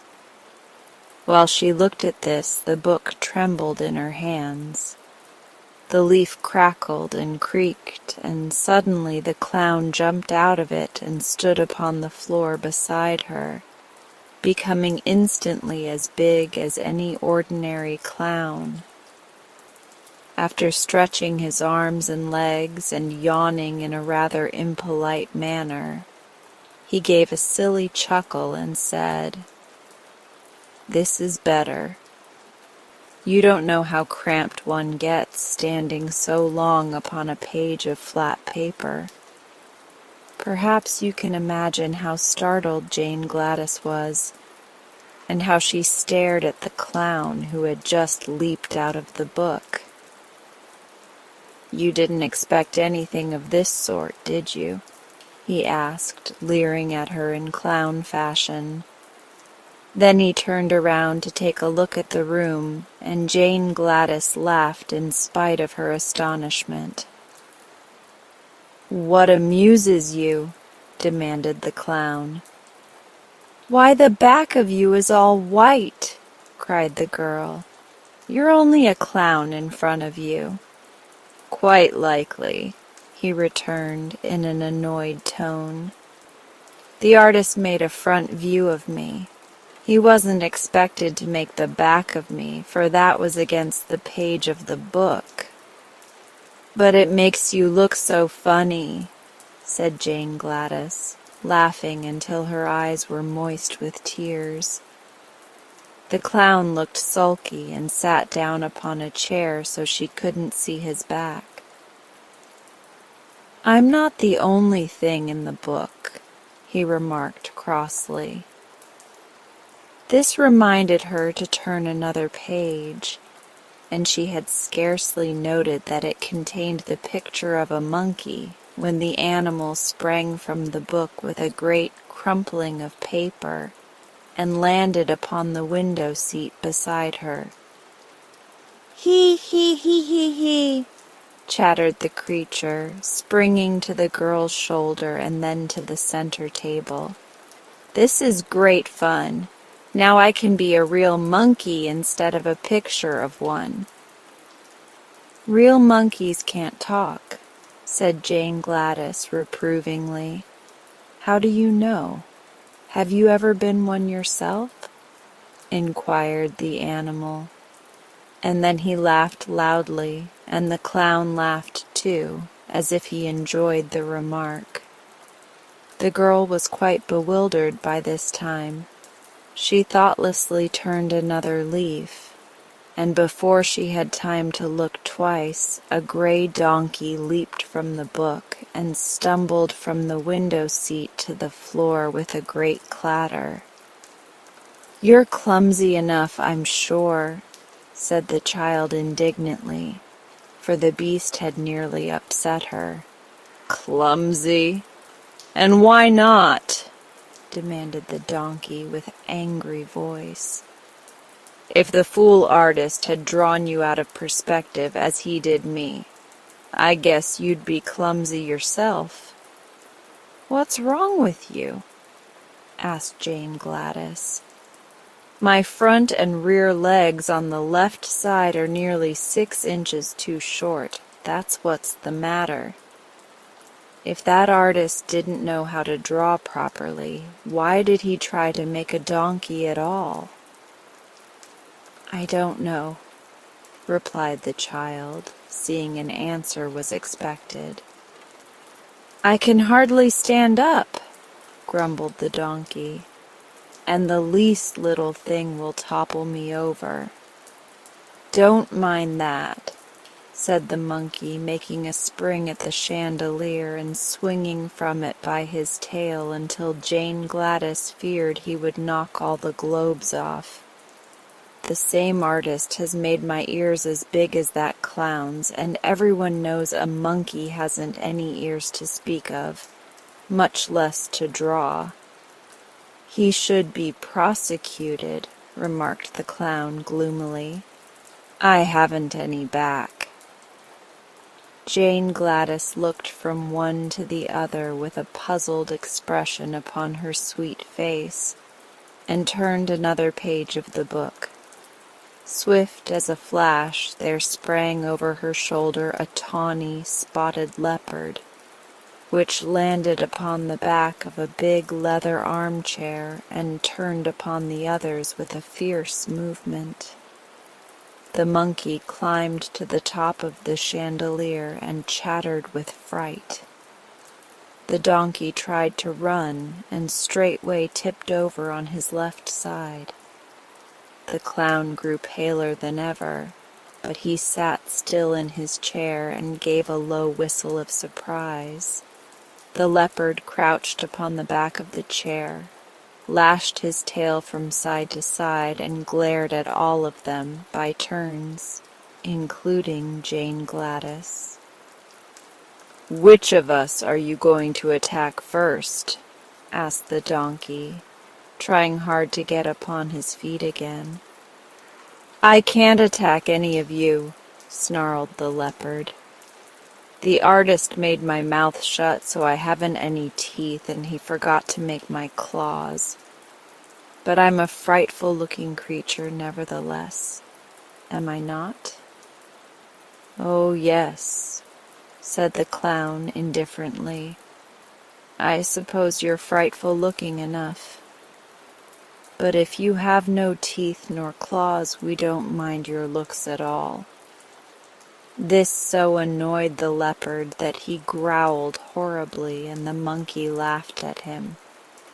Just then the book slipped from the girl's lap, and as she made a movement to catch it, one of the pages near the back opened wide. She caught a glimpse of a fierce grizzly bear looking at her from the page, and quickly threw the book from her. It fell with a crash in the middle of the room, but beside it stood the great grizzly, who had wrenched himself from the page before the book closed. "Now," cried the leopard from his perch, "you'd better look out for yourselves. You can't laugh at him as you did at me. The bear has both claws and teeth." "Indeed I have," said the bear in a low, deep, growling voice. "And I know how to use them too. If you read in that book, you'll find I'm described as a horrible, cruel, and remorseless grizzly, whose only business in life is to eat up little girls, shoes, dresses, ribbons, and all. And then the author says, I smack my lips and glory in my wickedness. That's awful, said the donkey, sitting upon his haunches and shaking his head sadly. What do you suppose possessed the author to make you so hungry for girls?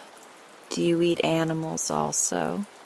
The author does not mention my eating anything but little girls, replied the bear. Very good, remarked the clown, drawing a long breath of relief. You may begin eating Jane Gladys as soon as you wish. She laughed because I had no back.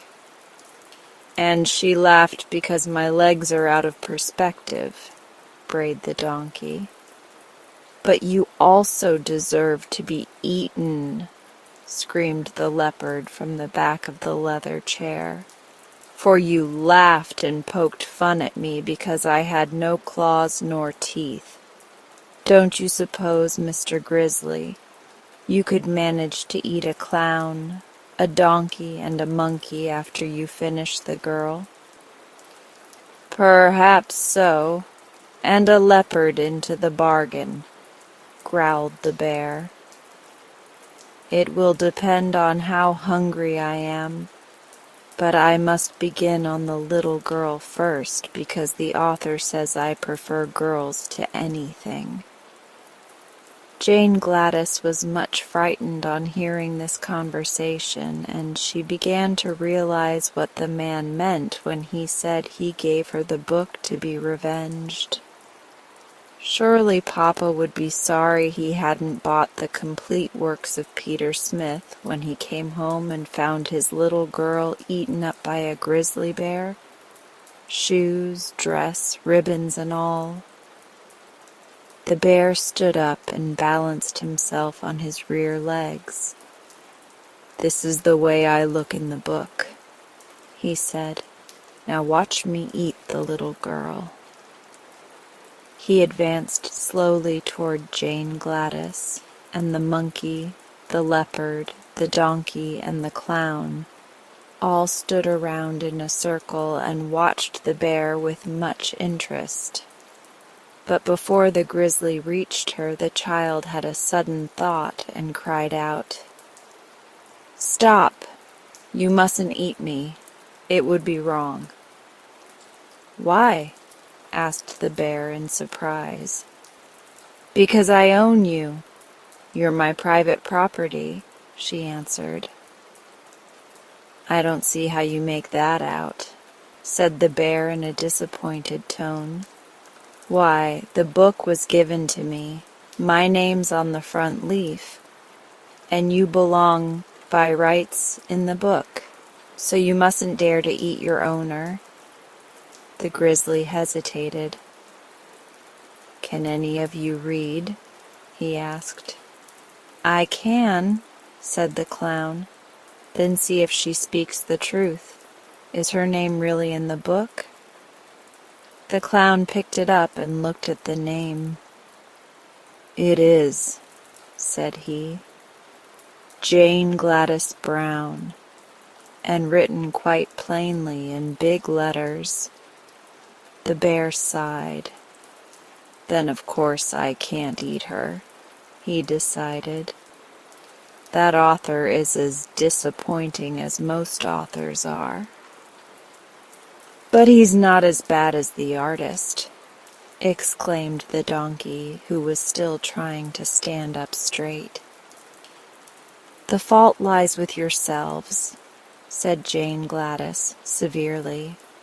Why didn't you stay in the book where you were put? The animals looked at each other in a foolish way, and the clown blushed under his white paint. Really? Began the bear, and then he stopped short. The doorbell rang loudly. It's Mama! Cried Jane Gladys, springing to her feet. She's come home at last. Now, you stupid creatures. But she was interrupted by them all making a rush for the book. there was a swish and a whir and a rustling of leaves, and an instant later the book lay upon the floor, looking just like any other book, while Jane Gladys's strange companions had all disappeared. This story should teach us to think quickly and clearly upon all occasions, for had Jane Gladys not remembered that she owned the bear, he probably would have eaten her before the bell rang. Not many years ago, there lived on a stony, barren New England farm a man and his wife. They were sober, honest people, working hard from early morning until dark to enable them to secure a scanty living from their poor land. Their house, a small one-storied building, stood upon the side of a steep hill, and the stones lay so thickly about it that scarce anything green could grow from the ground. At the foot of the hill, a quarter of a mile from the house by the winding path, was a small brook, and the woman was obliged to go there for water and to carry it up the hill to the house. This was a tedious task, and with the other hard work that fell to her share had made her gaunt and bent and lean. Yet she never complained, but meekly and faithfully performed her duties, doing the housework, carrying the water, and helping her husband hoe the scanty crop that grew upon the best part of their land. One day, as she walked down the path to the brook, her big shoes scattering the pebbles right and left, she noticed a large beetle lying upon its back and struggling hard with its little legs to turn over, that its feet might again touch the ground. But this it could not accomplish, so the woman, who had a kind heart, reached down and gently turned the beetle with her finger. At once it scampered from the path, and she went on to the brook. The next day, as she came for water, she was surprised to see the beetle again lying upon its back and struggling helplessly to turn. Once more the woman stopped and set him upon his feet, and then, as she stooped over the tiny creature, she heard a small voice say, "Oh, thank you. Thank you so much for saving me." Half frightened at hearing a beetle speak in her own language, the woman started back and exclaimed, "La sakes! Surely you can't talk like humans." Then, recovering from her alarm, she again bent over the beetle, who answered her, "Why shouldn't I talk if I have anything to say?" "'Cause you're a bug," replied the woman. "That is true, and you saved my life, saved me from my enemies, the sparrows. And this is the second time you have come to my assistance, so I owe you a debt of gratitude. Bugs value their lives as much as human beings, and I am a more important creature than you, in your ignorance, may suppose. But tell me, why do you come each day to the brook?" "For water," she answered, staring stupidly down at the talking beetle. "Isn't it hard work?" the creature inquired. "Yes, but there's no water on the hill," said she. "Then dig a well and put a pump in it," replied the beetle. She shook her head. "My man tried it once, but there was no water," she said sadly. "Try it again," commanded the beetle, "and in return for your kindness to me I will make this promise. If you do not get water from the well, you will get that which is more precious to you. I must go now. Do not forget." dig a well." And then, without pausing to say goodbye, it ran swiftly away and was lost among the stones. The woman returned to the house much perplexed by what the beetle had said, and when her husband came in from his work, she told him the whole story. The poor man thought deeply for a time, and then declared, "Wife, there may be truth in what the bug told you. There must be magic in the world yet, if a beetle can speak. And if there is such a thing as magic, we may get water from the well. The pump I bought to use in the well, which proved to be dry, is now lying in the barn, and the only expense in following the talking bug's advice will be the labor of digging the hole. Labor I am used to, so I will dig the well." Next day he set about it and dug so far down in the ground that he could hardly reach the top to climb out again, but not a drop of water was found. "Perhaps you did not dig deep enough," his wife said when he told her of his failure. So the following day he made a long ladder, which he put into the hole, and then he dug and dug and dug until the top of the ladder barely reached the top of the hole, but still there was no water. When the woman next went to the brook with her pail, she saw the beetle sitting upon a stone beside her path. So she stopped and said, "My husband has dug the well, but there is no water." "Did he put the pump in the well?" asked the beetle. "No," she answered. "Then do as I commanded. Put in the pump, and if you do not get water, I promise you something still more precious." Saying which, the beetle swiftly slid from the stone and disappeared. The woman went back to the house and told her husband what the bug had said. "Well," replied the simple fellow, "there can be no harm in trying." So he got the pump from the barn and placed it in the well, and then he took hold of the handle and began to pump, while his wife stood by to watch what would happen. No water came, but after a few moments a gold piece dropped from the spout of the pump, and then another and another, until several handfuls of gold lay in a little heap upon the ground.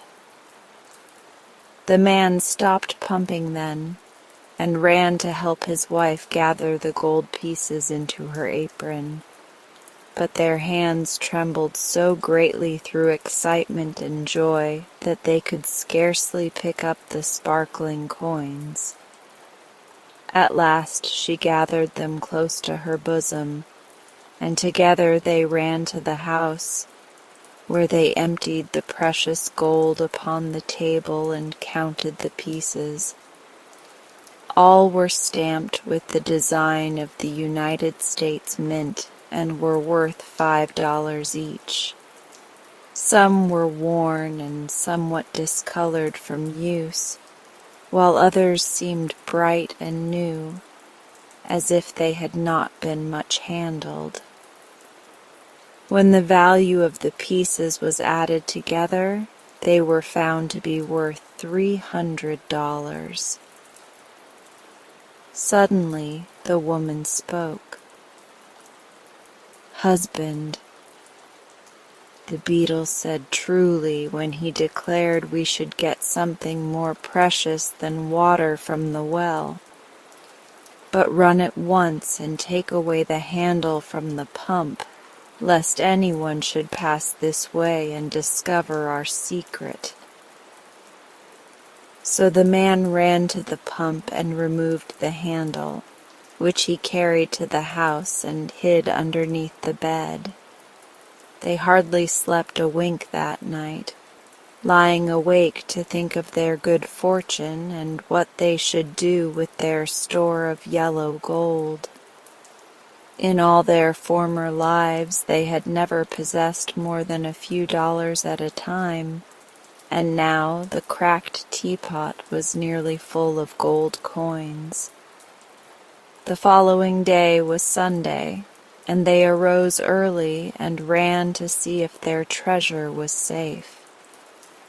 There it lay, heaped snugly within the teapot, and they were so willing to feast their eyes upon it that it was long before the man could leave it to build the fire or the woman to cook the breakfast.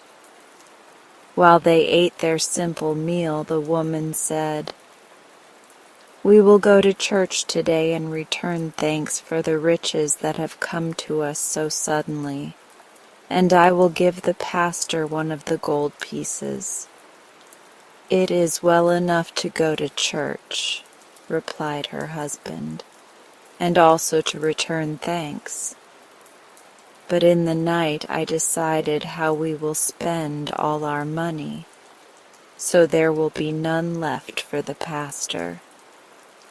"We can pump more," said the woman. "Perhaps, and perhaps not," he answered cautiously. "What we have we can depend upon, but whether or not there be more in the well I cannot say." "Then go and find out," she returned, "for I am anxious to give something to the pastor who is a poor man and deserving." So the man got the pump handle from beneath the bed, and going to the pump, fitted it in place. Then he set a large wooden bucket under the spout and began to pump. To their joy, the gold pieces soon began flowing into the pail, and seeing it about to run over the brim, the woman brought another pail. But now the stream suddenly stopped, and the man said cheerfully, "That is enough for today, good wife. We have added greatly to our treasure, and the parson shall have his gold piece. Indeed, I think I shall also put a coin into the contribution box." Then, because the teapot would hold no more gold, the farmer emptied the pail into the wood box, covering the money with dried leaves and twigs, that no one might suspect what lay underneath. Afterward they dressed themselves in their best clothing and started for the church, each taking a bright gold piece from the teapot as a gift to the pastor. Over the hill and down into the valley beyond they walked, feeling so gay and light-hearted that they did not mind the distance at all. At last they came to the little country church and entered just as the services began. Being proud of their wealth and of the gifts they had brought for the pastor, they could scarcely wait for the moment when the deacon passed the contribution box. But at last the time came, and the farmer held his hand high over the box and dropped the gold piece so that all the congregation could see what he had given. The woman did likewise, feeling important and happy at being able to give the good parson so much. The parson, watching from the pulpit, saw the gold drop into the box, and could hardly believe that his eyes did not deceive him. However, when the box was laid upon his desk, there were the 2 gold pieces, and he was so surprised that he nearly forgot his sermon. When the people were leaving the church at the close of the services, the good man stopped the farmer and his wife and asked, "Where did you get so much gold?" The woman gladly told him how she had rescued the beetle, and how, in return, they had been rewarded with the wonderful pump. The pastor listened to it all gravely, and when the story was finished, he said, "According to tradition, strange things happened in this world ages ago, and now I find that strange things may also happen today. For by your tale you have found a beetle that can speak and also has power to bestow upon you great wealth." Then he looked carefully at the gold pieces and continued, "Either this money is fairy gold or it is genuine metal, stamped at the mint of the United States government. If it is fairy gold, it will disappear within 24 hours, and will therefore do no one any good. If it is real money, then your beetle must have robbed someone of the gold and placed it in your well. For all money belongs to someone, and if you have not earned it honestly, but have come by it in the mysterious way you mention, it was surely taken from the persons who owned it without their consent. Where else could real money come from?" The farmer and his wife were confused by this statement and looked guiltily at each other, for they were honest people and wished to wrong no one. "Then you think the beetle stole the money?" asked the woman. "By his magic powers he probably took it from its rightful owners.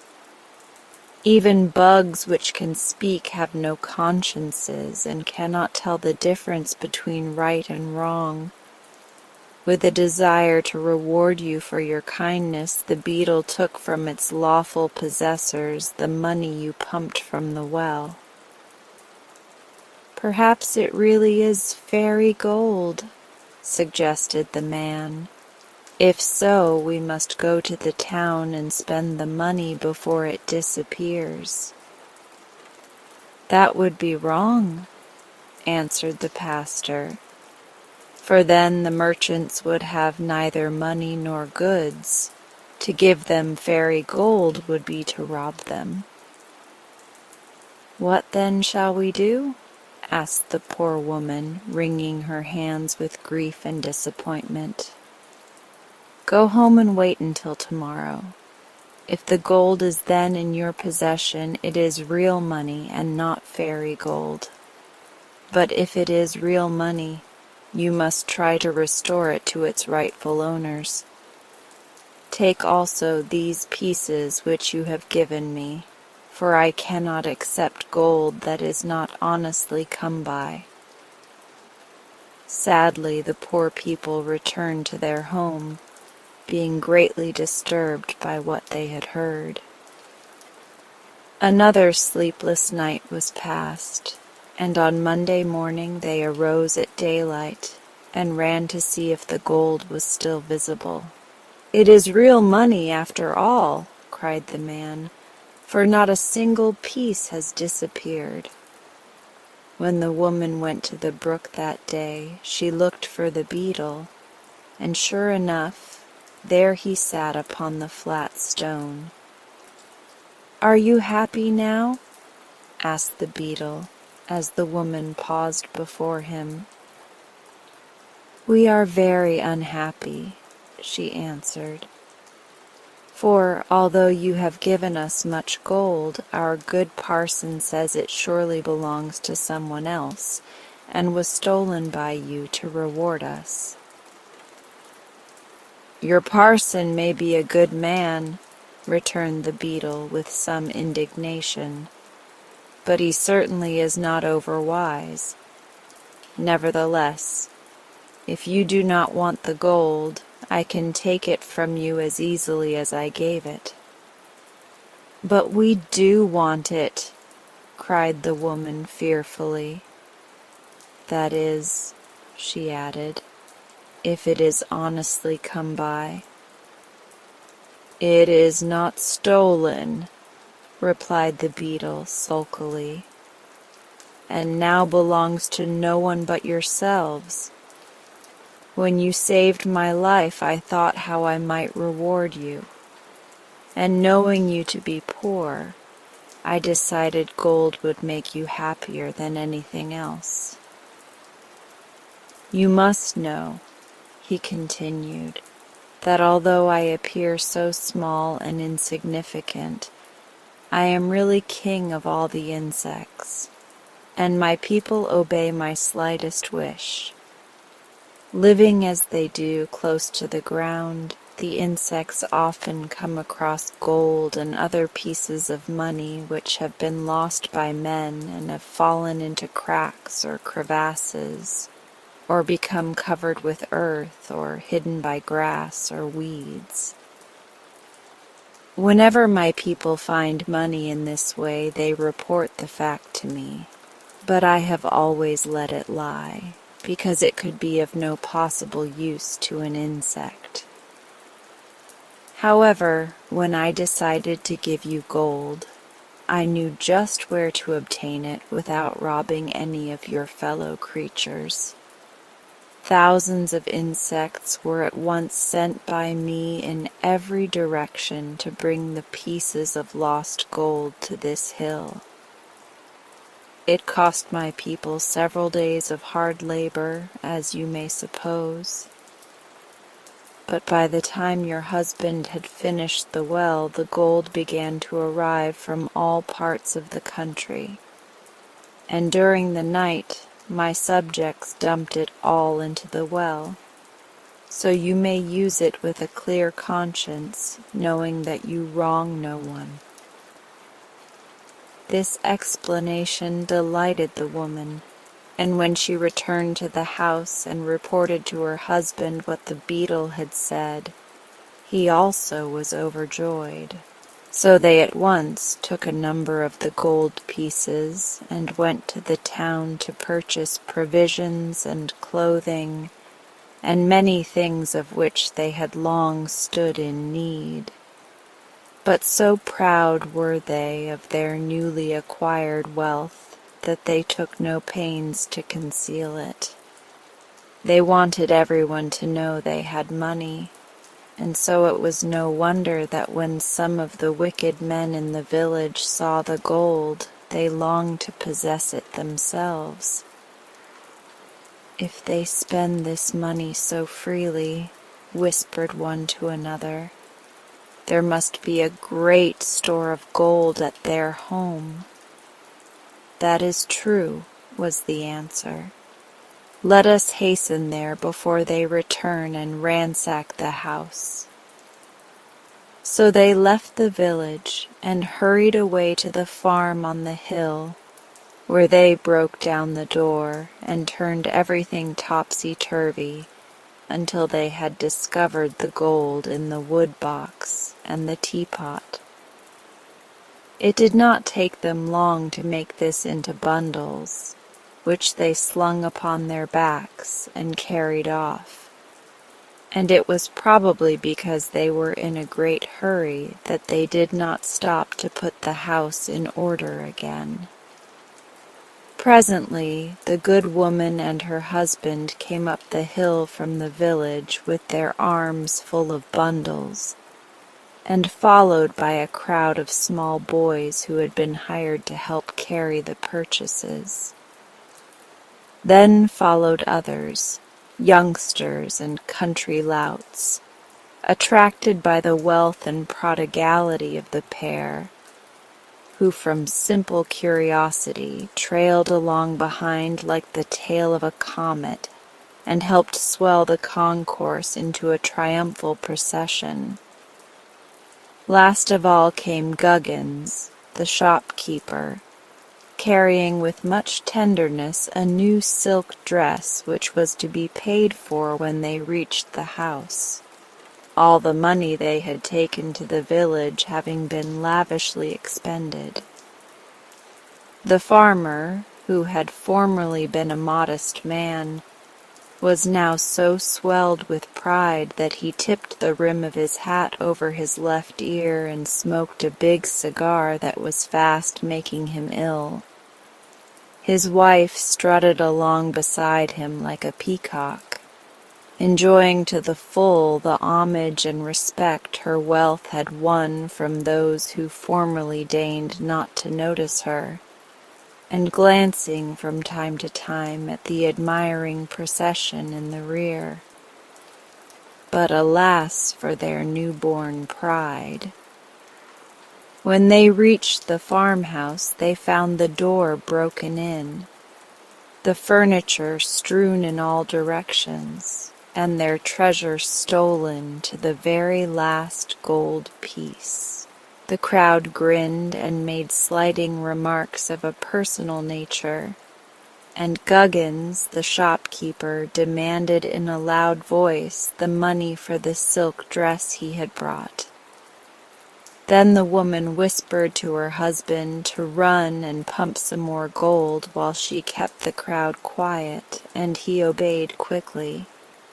But after a few moments he returned with a white face to tell her the pump was dry, and not a gold piece could now be coaxed from the spout. The procession marched back to the village, laughing and jeering at the farmer and his wife, who had pretended to be so rich, and some of the boys were naughty enough to throw stones at the house from the top of the hill. Mr. Guggins carried away his dress after severely scolding the woman for deceiving him, and when the couple at last found themselves alone, their pride had turned to humiliation and their joy to bitter grief. Just before sundown, the woman dried her eyes and, having resumed her ordinary attire, went to the brook for water. When she came to the flat stone, she saw the king beetle sitting upon it.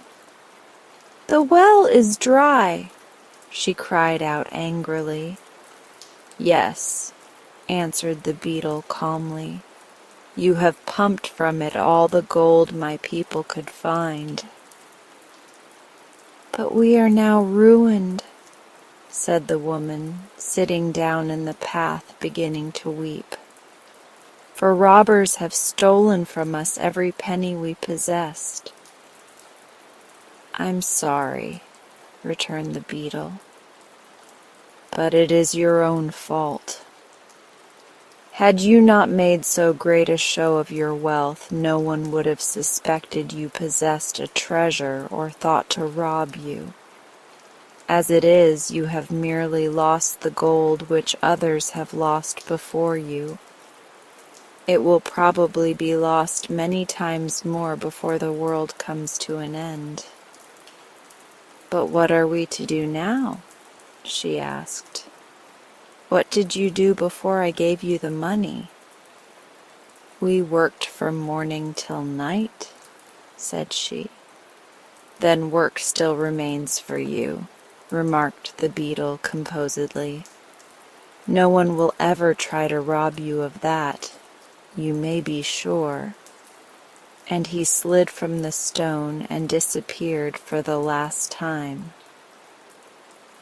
This story should teach us to accept good fortune with humble hearts and to use it with moderation.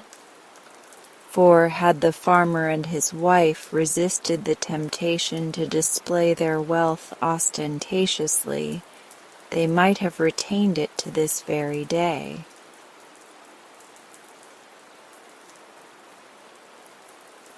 And now, as we come to the end of this session, if you're still awake, I would like you to feel the calm you've created within yourself. You've given your mind and body such a beautiful gift, a moment to simply be. Let that sense of peace stay with you as you move through the rest of your night. If you'd like, you can stay here a little